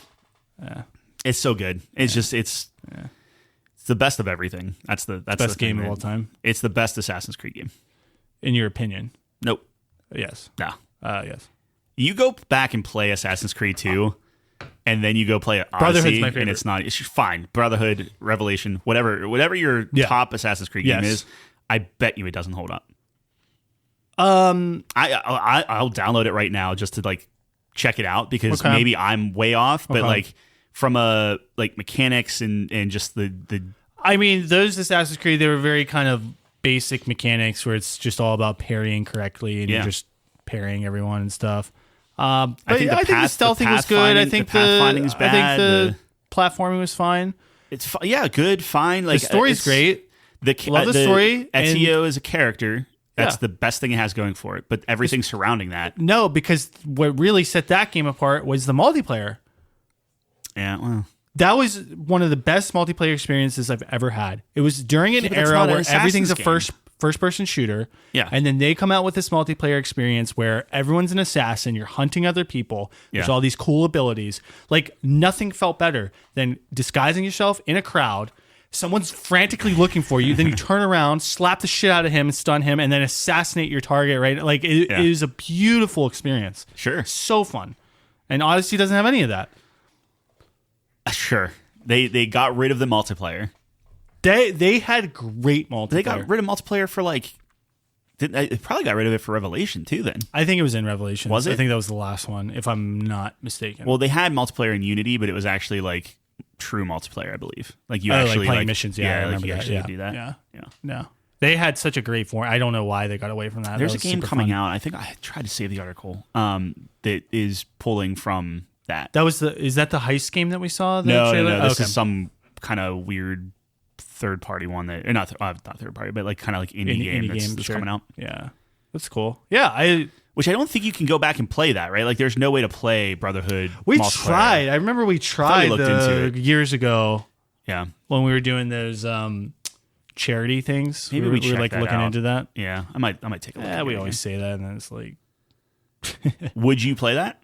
If it was like, hey, we could do if it was do a easy night to of, yeah. do, sure. Yeah. All Why right. not? I'll check it out. Yeah.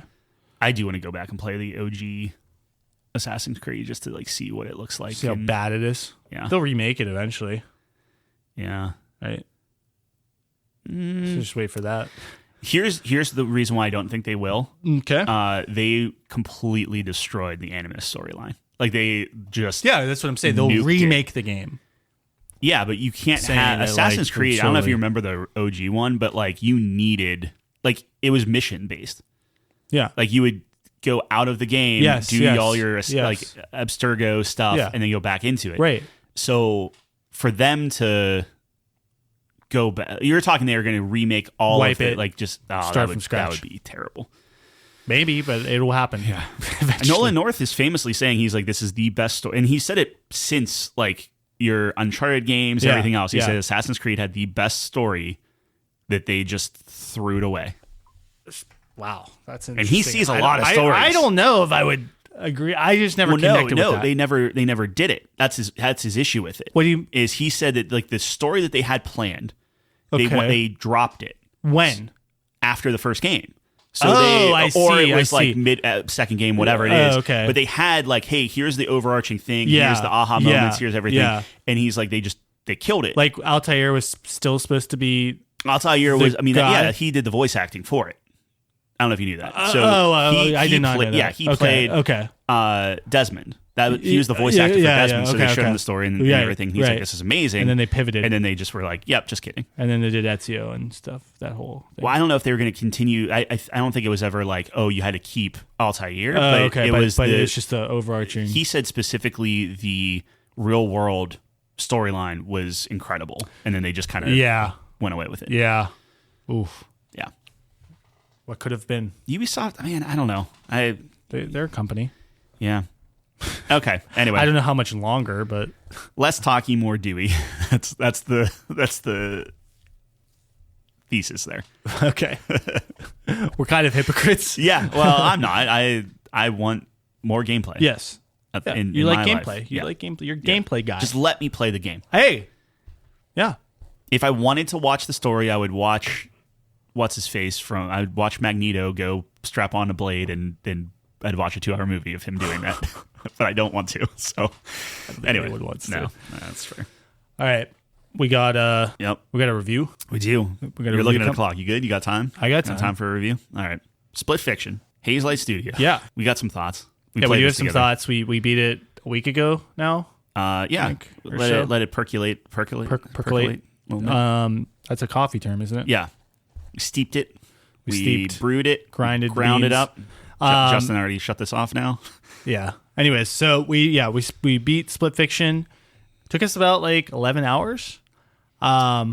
Ish. Maybe Yeah, did you check the hours? final time? I want to say it was... I think we were like 11 or 12, which is right on with how long to beat. Yeah, I would say probably closer. If we had 11, like you like fed the dogs at one point or something, or took a dog out. So I'd say 10 and a half. Yeah, 11. Anyways, let's jump into it. So we talk about gameplay.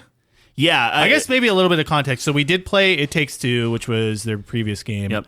We never played like their original one, which is like Prison Break or something. A Way Out, I think. A Way Out is what it's called. I think they did Brothers as well. So I would have played that, and you could kind of see the evolution. We didn't play it though.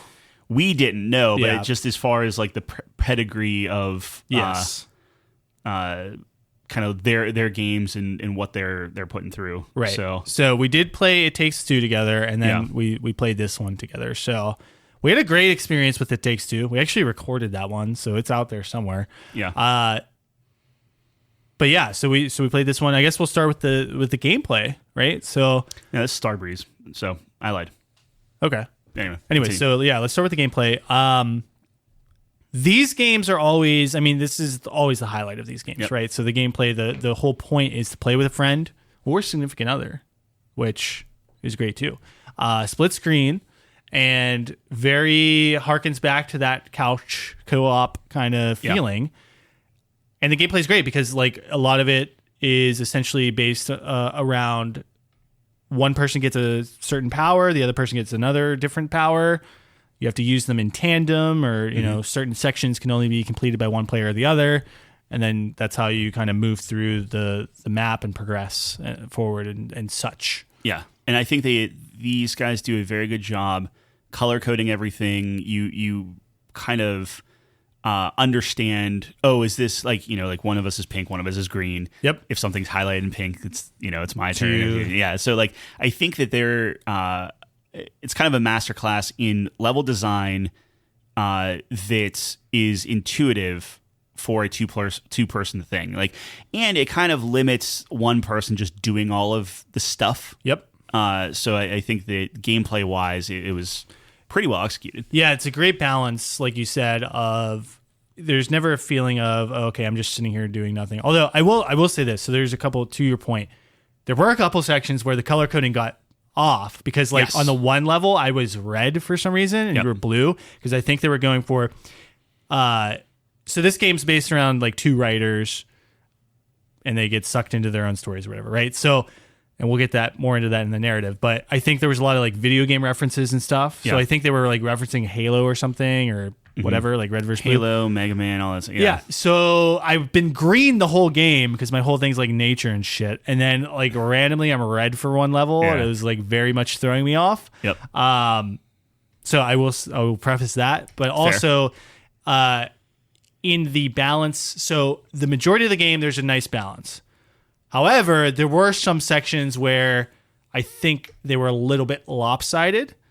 So like the pinball section, I think you were just playing pinball and I was there.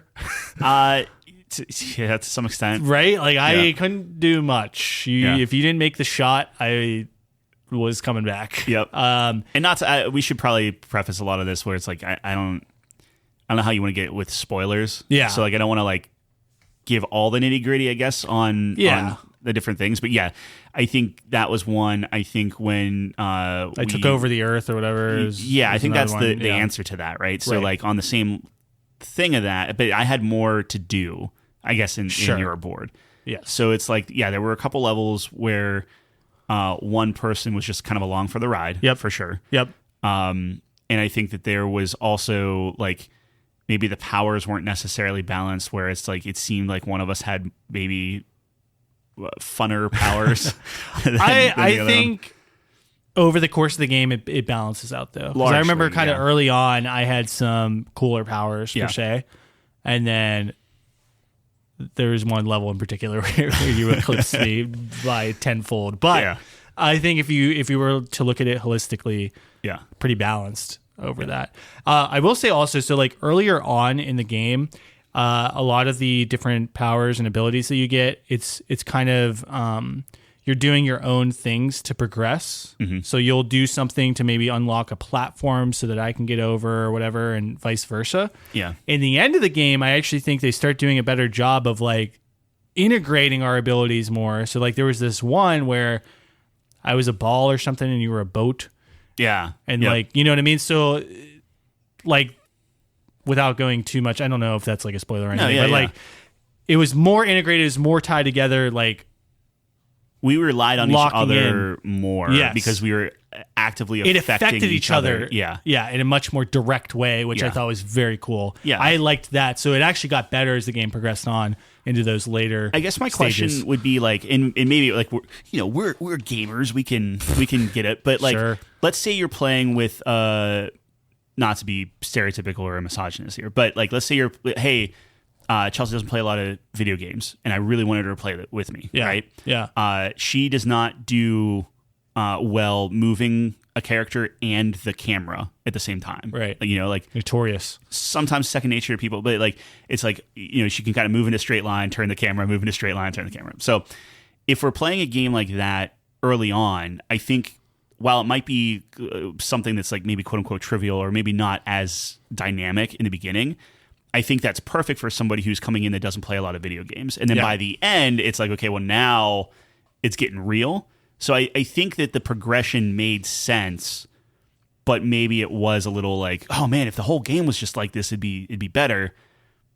I guess it depends on your audience, maybe. Yeah, I think it's a very good point, and I think as we go further into this review, that's a good point to keep in mind, because that is their audience, right? A lot of husband and wives playing together, or parents and kids. Like, this could be like a first kid video game, which I hope not on some levels. But sure, yeah. Yeah. But yeah, exactly, yeah. So I think that makes a lot of sense in terms of keeping that in perspective. But yeah, the gameplay overall, a lot of fun. And to me, it's like the highlight of these games is just fun, intuitive gameplay, fun puzzles that I think are very well balanced, right? There wasn't anything that we were like super frustrated at that I can remember. There was like one or two places where it was just like, it just didn't feel as, I don't even know, like fluid or like obvious, I guess, is some of the thing. But like, one of the later levels, I think, is what you're referring to with the light, bridges and stuff. Yeah, so that wasn't as intuitive. It's just weird. Yeah, compared to the other things that were much more, oh, this makes sense. I understand how this is structured, how it functions. Sure. But still, even with that level, it's not like we got stuck anywhere or like. No, it's like within 2 minutes. Exactly. Which is, I think the pace of this game is great. It keeps you moving. No level overstays its welcome. Right. There's always, you're getting into a new level. It's a new environment, new abilities. It keeps it fresh and keeps it moving along. How do you feel? So in this game, the structure is a little bit different, right? So you have maybe 3 or 4 like big, let's say, levels, like actual like chapter levels, and then sprinkled throughout are these like orbs where it's like a quick, like maybe 5-10 minute bite-sized level that are optional. Like you can kind of go into and you kind of do this thing. And it has no real relation to the rest of the larger board. Yeah. Do you prefer something like that versus something like It Takes Two, where you're just going small level after small level after small level, and you're just kind of going through like a, I don't know, like you're just going through a bunch of chapters. Yeah, it's linear, but like it's always mixing up the stuff versus like you have one set where like we were in like a cyberpunk thing. So it's like that cyberpunk board was a couple hours, right? But then it sprinkled other stuff to hopefully mix it up. I don't know if I prefer one or the other. I do like the side stories in this game. I think those are some of the highlights of this game where it does mix it up. And like you're saying, in the middle of this longer level, as soon as you maybe would start getting fatigued, there is this side story to go to the other. So I should say the structure of this game is one of the authors is a fantasy author. The other one is a sci-fi author.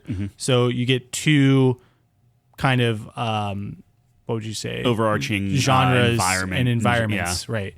So I do like that style. Now, what I will say to compare it to It Takes Two, which same studio, same kind of philosophy. So I think it's fair to compare. environments in that were much more varied throughout the game. This is like, okay, you get fantasy with different flavoring, or you get cyberpunk with different flavoring, right? Which is even less flavoring. Like the cyberpunk stuff all felt very similar to me. So there's not as much variety on that front. Yeah. But I do like the side stories. I do like how they structured that. I think it was a good reprieve from what you were doing. Okay. Yeah. Anything else on gameplay that I think the boss fights were interesting? Yeah. None of them really stuck out to me. What I will say about gameplay, and I'm not going to spoil anything, but towards the end of the game, maybe some of the best gameplay. Yes. They get very creative. Things get kind of weird. And I really wish there was more of that. I think that was too short. Yes. They had some really cool ideas with that and some really fun just sections in that kind of final stretch of the game. One of our biggest critiques of It Takes Two was that it did kind of overstay its welcome a little bit towards the end, like or it got kind of samey, or it kind of like petered off a little bit. I think my thing with It Takes Two was their best ideas were all up front. Exactly, right? And this was the opposite. So I think that maybe that's like a direct kind of, they went on the opposite spectrum of like, this was a great idea. Okay, let's save it for the end, save it for the end, save it for the end. And that's really cool. Yep. But yeah, to your point, it's like, okay, it makes a really good final act. Yep.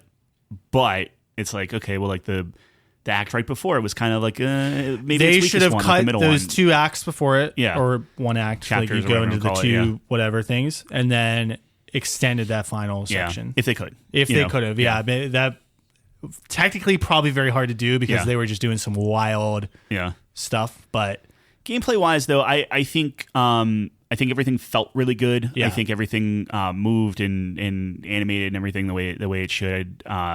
So yeah, I think overall, I enjoyed it. Yeah.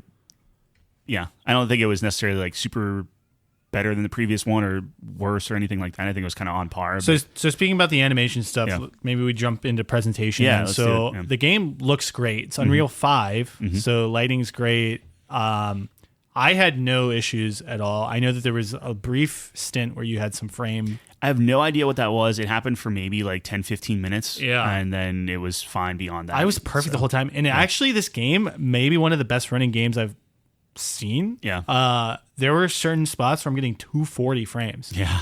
And I have I think I was one preset lower than the max settings. I think I went down to high. Okay. So I could do the max settings, but the more intense areas I would get close to 60, maybe a little bit below, depending on what's going on the screen. So I just bumped it down one, which it looked great either way, and no problems at all. It ran great. One of the benefits of Unreal 5 is like there's a pretty high floor on the visuals. Exactly. And this is it's not supposed to be like hyper realistic. Like it is pretty smooth and cartoony and different things like that, which is fine. Maybe not so much on the end of it. I know we keep talking about It Takes Two, but there is a very strong relationship there. Right. Where I personally thought, like, as far as the presentation and everything goes, I thought it did everything really well. I thought the lighting was really good and the texture work and different things like that. I didn't find it as interesting as It Takes Two, where they were just throwing weird idea after weird idea out, and it was like just all over the place. I thought that the cyberpunky city was just like, okay, we saw it or whatever, and it was just like, I mean, there were a couple times we were like, we did this one already, right? Like, or we were in this level already.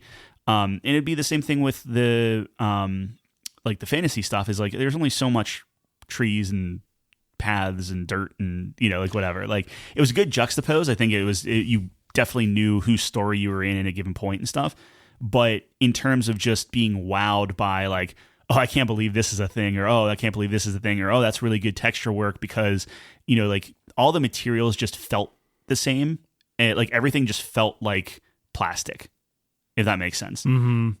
Where I think in It Takes Two, like the cloth or the hair on your character felt like hair or yarn or something like that, or it had like a very matte finish where like it, so they kind of smoothed out a lot of stuff. But that's a subjective thing. Like I personally like the quirkiness and the weirdness of It Takes Two, I think, a little bit more. But they were going for something different too. Yeah, the environments were much more varied, to your point. This was very binary, where it's all of the sci-fi stuff was very similar. Yeah. To the point where, we were like, did they reuse these? Yeah, like the assets and stuff. Assets and everything. I thought the fantasy was much more varied. I preferred the fantasy environments much more. Yeah. Because I thought they were much more varied. But yeah, I agree. I agree with everything you're saying. I think that makes sense. Yeah. It's not a bad thing. No. It's very consistent. It was just like, and that's the point of the game too, right? Yeah. It's like two authors, different genres. Like it's very, it leans into that. It makes perfect sense. But I think I agree in terms of preference. I would have liked a little bit more variety. But the side stories, I will say again, to go back to that, were more varied. Especially there's a couple in particular that are go off the beaten path a little bit. It's like the set. It's just the setting, like the gameplay and like what you do in them are very varied, and it kept it fresh the entire time. So I don't want to give the wrong impression there. Yeah. It's just you're always in like the cyberpunk thing is either you're in a daytime or nighttime, and it's just like it's all the same. You know, right? So agreed. Anything else on presentation? I think no. I think we hit it. I think the character models aren't super great. We were talking about that a little bit. So like when you're in the cutscenes and everything, like they look fine, but they're definitely, it's not the strongest point of the game in terms of like visuals. Yeah. I think kind of the environments and lighting probably like the best parts of the game. You touched on like the bosses and different things like that. I don't think any of them were like these massive, like they were fun. Like they were fun boss fights. Right. I don't know how much of it was like, that's going to stay in my head for a long like time. It Takes Two, the elephant scene will forever be burned into our retinas as long as we live. I don't know if we got a moment like that in this game. There were a couple that were interesting. Yep. That were cool. But nothing like that. Nothing like that. Yeah. I will say like the ending boss fight was pretty memorable. Yeah. I think. It was very cool. All right. How about sound design? So the soundtrack in this game, I think it's pretty good. There were some highlights in particular that I really liked. So first of all, again, kind of keeping with the thematic of having these two genres, I think they did a very good job of conveying that within the soundtrack itself, right? Mm-hmm. You're in the fantasy, it's more kind of traditional, what you would expect with that, and then more electronic in the cyberpunk-esque sci-fi. It's supposed to be sci-fi, but it really is more cyberpunk in my mind. Yeah. So I think they did a great job with that. There's like one level in particular where they convey the character is very into EDM music, right? And we're like hopping through a nightclub or something.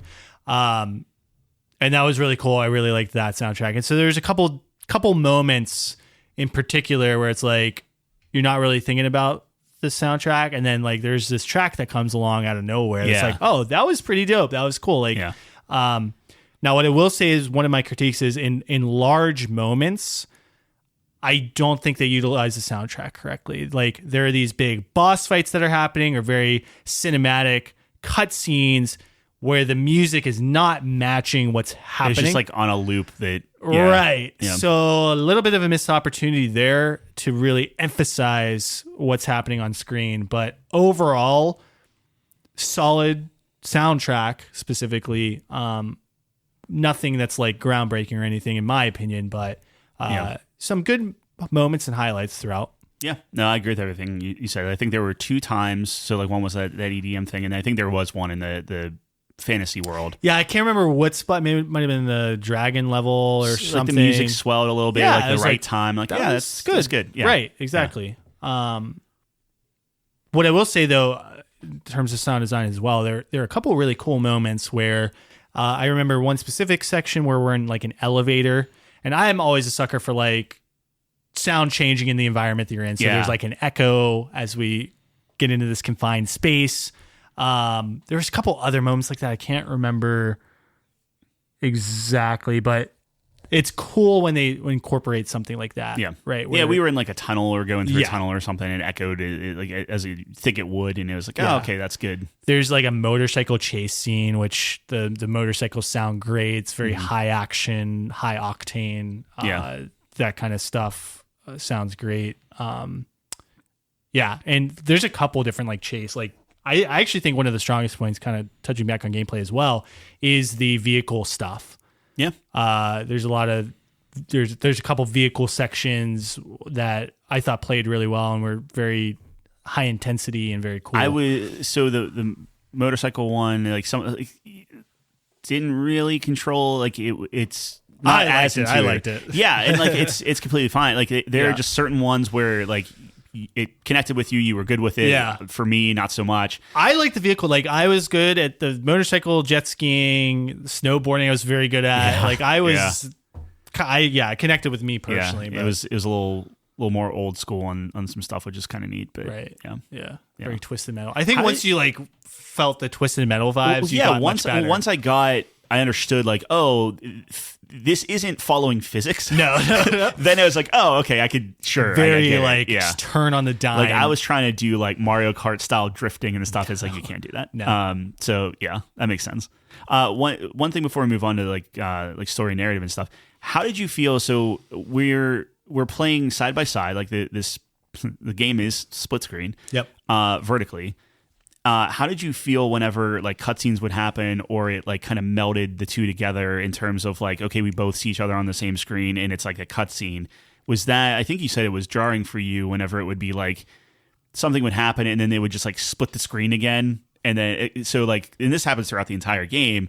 That got a little, I guess, old, so to speak. I think it was jarring in a lot of instances. I think in some cases very cool when they do it kind of more naturally, like we would come up to a console together and it would go into a cutscene. So at some points it was smooth and it's cool. I think maybe it's like a 50-50 execution though, where sometimes they just kind of pull us together. And it's like, we don't know what to do here. Yeah, so I think it depends. It's not that they do it too much, it's the execution. Yeah. Like I think sometimes they do it where it's not required, if that makes sense. Yep. So yeah, a little jarring sometimes. Okay. Yep. All right, let's get into the story and characters because I think this is interesting. Yeah. I want to start with, so you can select your character. You can either go with Zoe, who's the fantasy writer, or Mio? Yeah. Mio? Yeah. All right. Who is the sci-fi writer. Yeah. Let me just tell you, too, that I was really excited for this game because I love this premise of like, two writers get sucked into each other's stories and they're kind of living it out and like they get to see the other person's perspective. I like that premise. I think that's very interesting. What I will say is we picked the perfect characters for each of us. Yeah. Right? So you were Mio. Yep. And I was Zoe. Zoe's like more upbeat, positive, happy-go-lucky, just happy to be here. Yeah, just happy to be here vibe. Like something that, and we'll get into this, that happened very early on is like there's like this experiment going on, and this is the first like 10 minutes or 5 minutes. So there's like this experiment going on, and we're getting put into these machines and we're getting put into our own world. And Tyler's like, dude, fuck this. There's no way I'm doing this, right? Two seconds later, his character is like, fuck this, I'm not. Yeah. So it was like everything, kind of the decisions we make more or less was like very much on brand for our characters. Yeah. So that was very cool. I liked that. I could not be happier. Like the first time we played it, it was very much like, yep, that checks out. This is 100%. Yes. Yeah. So that was very cool. Now, what I will say in terms of the story, I loved the premise. I was kind of let down though by the execution of it. So what I mean by that specifically is, in my mind, you have two writers, novelists, right? I thought there was going to be much more narrative elements. Like you would jump into one of their stories and it'd be like, okay, here's a quick synopsis of like what's going on. And you're like dropped in the middle of like the climax of a story or something. And like, there'd be different characters and like, there's a world in where you can do that. Like it'd be a difficult execution, but you just kind of understand what the story is, right? Like if you were just dropped into the middle of a story, that's not it at all. It was like kind of these blank worlds, like very cookie cutter. Yep. Like, here's like a generic bad NPCs, guy. no nothing. Right. Like that's the thing that stood out to me the most is like in It Takes Two, you had actual stories and wars and things going on. Yeah. In short of maybe like kind of these like really like if you stretch, you could be like, oh, well, there's something going on here with this ogre or something, just something like yeah, kind of, but like there was no, involvement from anything. Right. 100%. Yeah. And I will say again, the fantasy ones to me had a little bit more, right? Like you have the Ice King and you have like the giants and stuff, but it's so bare bones. Yeah. That it hardly even counts, right? Yep. Like in my mind, these two are writers. And then we're sitting in these worlds, quote unquote, and it's like, what is this story even about? They're bad writers. Yeah, like if they only wrote the description of something, like sure. Well, it's like we're in a cutscene and there's 1,000 explosions. It's a very cool cutscene for a game. Yeah. But then I'm like, okay, does she just spend 3 pages writing about an explosion? Like there's no dialogue. Yeah. It's not a book. Yep. So like there should be a lot more dialogue. There should be a lot more things happening. Yeah. I said to Tyler throughout the game, I'm like, why didn't they make these two like video game developers? Yes. That would have made so much more sense. Yep. And then it could have been a very meta thing of like commenting on the gameplay and things like that, and like pointing out, oh wow, that's cool. Like, you know what I mean? Yeah. And then it would have made more sense in terms of like, okay, well, yeah, there's no story really because they're very like gameplay focused game devs or whatever. So yeah, I was a little bit disappointed by that. Just like, I guess my expectation was a little bit more than what we got. And they were always like, oh, this is the one I had this idea as a kid, or I had this, and it's just like, okay, but like, you're not like going further than that. It's always just like, oh hey, this is a really cool thing. Yep. Great. Like, give us some backstory. Give us some. Like, they're just nothing. Like they're Zoe. The whole game is like, oh, this is me and my sister used to do this. Yeah. Cool. Like what? Okay. Yeah. Like that's not. Have you ever met an author? You have to be a little bit more deep than that. Yeah, like maybe that know. Sparks the idea. Yeah.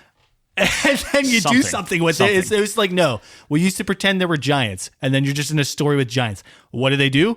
Yep. What are they trying to accomplish? What's the conflict? We have no idea, but there's giants. Yeah, it seems like a lot of wasted. Like if you're going to do cutscenes with those. You exactly. Know, like, and look, I get it. The game is all about the gameplay. It's all about the co-op experience. I get that. But again, if the premise is they're writers, why is there not more narrative, like focus on the narrative? Yeah. That's kind of my big critique. Another thing is this game is just like super obvious. Yes. I think Tyler pretty much just said what the entire story was like while we were playing.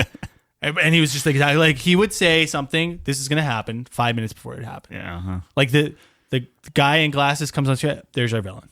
Yeah, like, obviously. Yeah, that's what I'm saying. Yeah, so it's like, it's just super like no subtlety at all. Yeah. There were some good ones. I don't want to spoil them, but it was just like, hey, this is what happens. You're like, no. Like, it's like, buddy. Yep. Like, there was a bet at the end, guaranteed. like if we see broken glasses, you know, and then there you go, broken glasses. I will say the villain, maybe one of the worst villains I've ever. Dude, he goes 0 to 100. 0 to 100. There's no progression. Yep. He commits so many crimes against humanity. Yeah. Just out of nowhere. And then we're sitting there like thinking like, okay, what is your end game? Like there is no scenario where this ends well for you. Right. And he just goes crazy. It's super strange. Yeah. So yeah, the story itself is not deep at all. Yeah. It takes two much more deep and impactful, I think, right? I didn't think It Takes Two would like win any like story of the year or anything like that. But at least there was like a very I guess believable. Like, hey, you're it's therapy, right? Like you're working. It's two parents that are getting divorced. You're working your stuff out. You're kind of nipping it in the beginning and eventually kind of seeing each other's like perspective. Yep. This is just like what is the point of like what did we learn from this? Like there's some self-growth that happens with each of the characters kind of individually. But I don't believe that's earned. You know what I mean? I think that's the thing. Not. Is like it's just like it's self-growth for they had to do something, right? But like there has to be some sort of lesson. It just came out of nowhere. There were personality changes out of nowhere. Yes. Like it was very inconsistent and paced, I think, very poorly. Yeah, the pace exactly. There's no linear, like there's no ramp up. Yeah, right.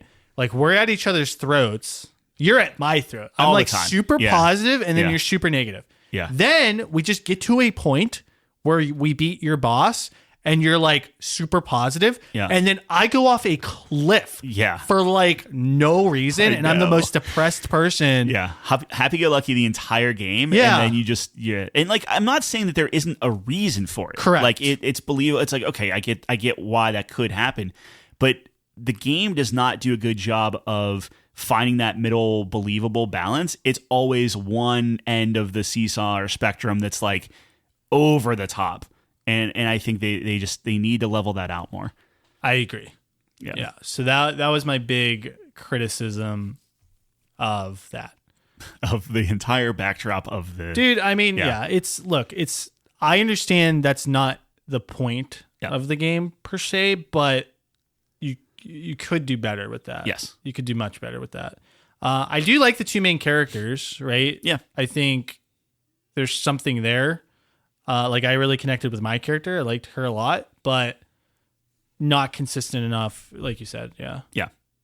Like we're gonna forget their names in a year. I remember their names. Zoe. Well, yeah, you'll remember Mio. Zoe, Mio. I don't know. I remember Zoe. Yeah, she was cool. I liked her. She was. Yeah. She's a bad writer, but good voice acting. I think from a performance standpoint, I think the voice acting, everything is fine. I think all of them are fine. Absolutely. Even the villain and everything. But it's just like, I don't know.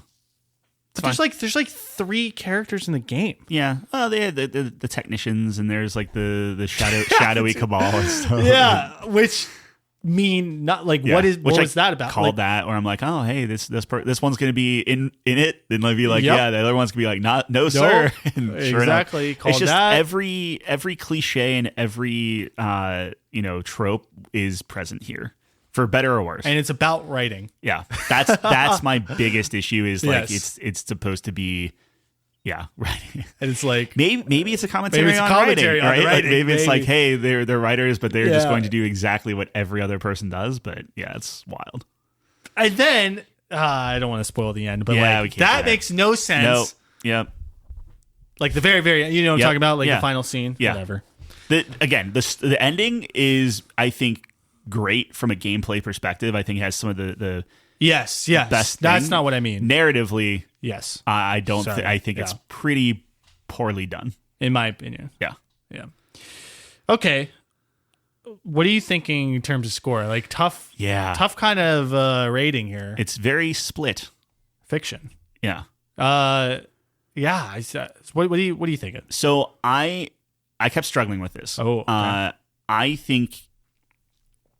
I think it deserves to be an 86. Wow. So here's my, and for the audience, that's a gold for us. That's second highest tier. Yeah. It's like a very solid tier. It's the lowest gold you can get. Yes, but even getting into that gold tier is significant. It is. And I think a couple things. And if you were like, nah, I don't think it deserves gold, I will not stand on that hill and be like, yep, all right, not gold. But when I was looking at it, I'm a gameplay guy. Yes. Right? Yes. So I think the narrative is really bad. I think from how it ran, the presentation, the controls, the gameplay, there were plenty of times when we were like, I don't know, man, like this better do something cool or pick up or whatever, because the ending's supposed to be great. And then it's like, oh, it does. Okay, cool. Like it makes good on like the promise of what's his face saying like, oh, the ending's insane. And it's like, yeah it kind of is. Like it's really good. I think it ended really well, so it left a good taste in my mouth versus kind of like what the heck is this? And I think that you don't see a lot of games do this, right? Like you don't see something that is very co-op focused, and they're out there, but this is like a high budget, well made, polished, runs well, clever like thing. It's not a lot of them out there, and I think that it's a masterclass in how to do a game like that.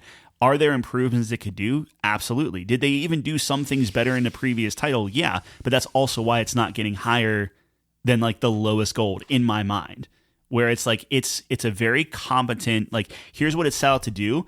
I think it did it largely. Yeah, that's a fair point. I think I had it at an 85, which is the highest silver. Yeah. Now I was back and forth on this. Like, does it deserve gold?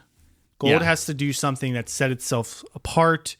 Yep. Now it does do that. To your point, I think in terms of co-op games, this is pretty unmatched largely, especially for like a big budget game. Yep. And again, it runs super well. and there's no issues with it, which is a huge boost in my mind, unfortunately, because that's hard to expect these days for, you know what I mean? So the gameplay's great. Again, the ending's great. I wish that section was longer though. Again, it was so short. It was that just last bit of time. Like, did they have enough to do more of it, or that is like, hey, these are the best ideas we possibly had, here you go, type of thing? It's just like those two kind of missions before that were such a slog.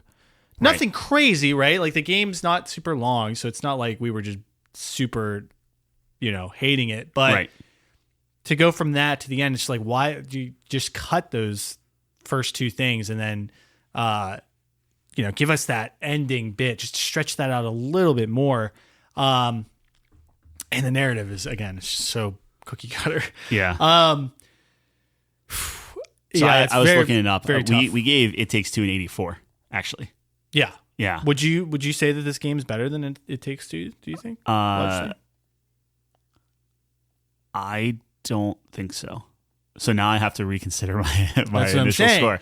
So I think the ending was. I think it ended well, and that's where it's close, if not a little bit better, just because I don't think you remember. It Takes Two fell off pretty hard. Where we were saying at the end, like, they kind of lost it a little bit. But it had such a strong, and maybe I'm just thinking of all like the best parts of It Takes Two versus like how it ended. Right. So I get that. You can't even remember the ending. No, I can't. Do you remember the whole dreamscape thing where we go through her dreams or whatever? We're in the clouds and we're just like floating around collecting things, and it's like, what are we doing now? Like, it totally loses the thread a little bit. I vaguely remember that because it reminded me somewhat of Spyro, I think. Anyway, Dreamweavers. Okay. So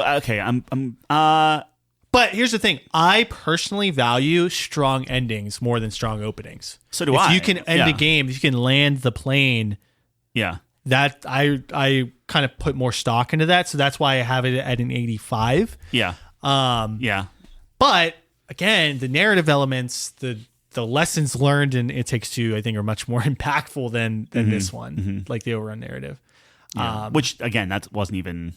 But I think, in terms of like the gameplay, is this one better than? I think it does some more interesting things, especially that final part, right? Like that to me was really like this is what's possible in these types of games. Yeah. So, am I too high on the final bit?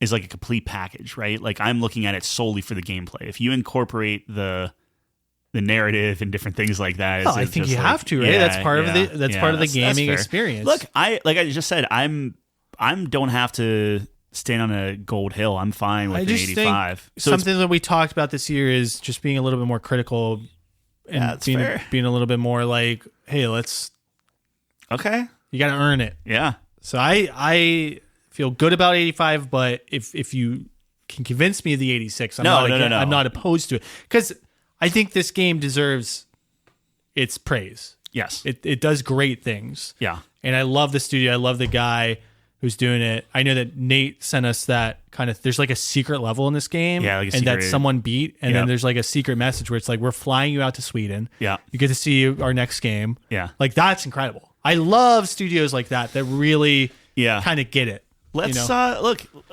I'm good with 85. We'll leave it open for their next game to be maybe better written and I think 85. Like, I don't know. Maybe people would be very upset at that, but as a whole package, yes, I just don't think it gets that. I think you've convinced gold me. tier. I know 85's a very solid score. Open Critic, they have it at 90.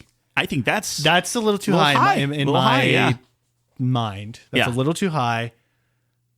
But I get it. This is a very specific experience. Again, like we were talking about, the parent-kid dynamic, or the significant other dynamic. That's a very cool and niche experience, and I know that people really look forward to that, and it is a special kind of memory for them. Yeah, right. I get it. But if we're really taking a step back and looking at this objectively, is it to that level? And in my opinion, it is not. It is a solid level. I don't know how we switched roles here, but I think... I don't know. I I'm don't know. good bringing it down. To be fair, we were pretty close. I bet We're 1 point off. 1 point off, but going from a silver to a gold That's is one a of the bigger that's the deal. most significant point. That's fair. Right? That's fair. All right, 85. Yeah. 85. To me, I don't know. Like a gold to me has to jump out as a gold. It my needs gut. to be. Just has to feel like a gold. If that, Yeah. I know that's a terrible way to describe it, but this just, I have to try to convince myself it's a gold, and in my heart, I feel like that's not a true gold. I think the way I'm coming at it is if somebody was like, "Hey, what's a good co-op game?" This would be in a very, very small list. It's at the right? top. Yeah, that's a great way to put it too. So that's kind of where I'm at from a genre standpoint. Yep. I think it does hit that kind of upper echelon of co-op games. Yeah, that's a good point. But as kind of bringing me back now. but as a video game, it's like So that's a good point though. Specifically co-op. Yeah, I think this dominates. I think I'd meet you at 85. I think it's still a very easy to recommend thing. Now our recommendation, like our filter, is 86 and higher. So really? Yeah. It's basically anything that hits gold is what we officially recommend. I think it's very good. It's just there are plenty of things that it could improve. Or now your heart's starting to get a little. Now you got me going, because if that's our criteria. I mean, do you want me to bump it to 85 and higher and just make it real easy for everyone? Because that kind of is confusing. Yeah. I can meet you at 86. Again, I wasn't opposed to it. I just think like I just think that there's just some weak points. Yeah. It's not a whole package. We're coming at it from two different angles. Right? I know. You're coming at it from a genre perspective. I'm coming at it from just a game. Which is completely fine. Yeah. Like, it's just what do you want to do? Yeah, what do you want to do? That's what we're here for. We're hashing this out. We're hashing it out. We got to wrap it up. I know we do. I don't know. I feel like I'm easier to go to 85 than 86. 85's good. We are leaving the door open. I would still recommend it. I would still recommend it, though, if we can make an exception. Yeah, we can recommend it. Good. Okay. Right. 85. Chisel it. 85. Stone. Yep. Perfect. Done. Good.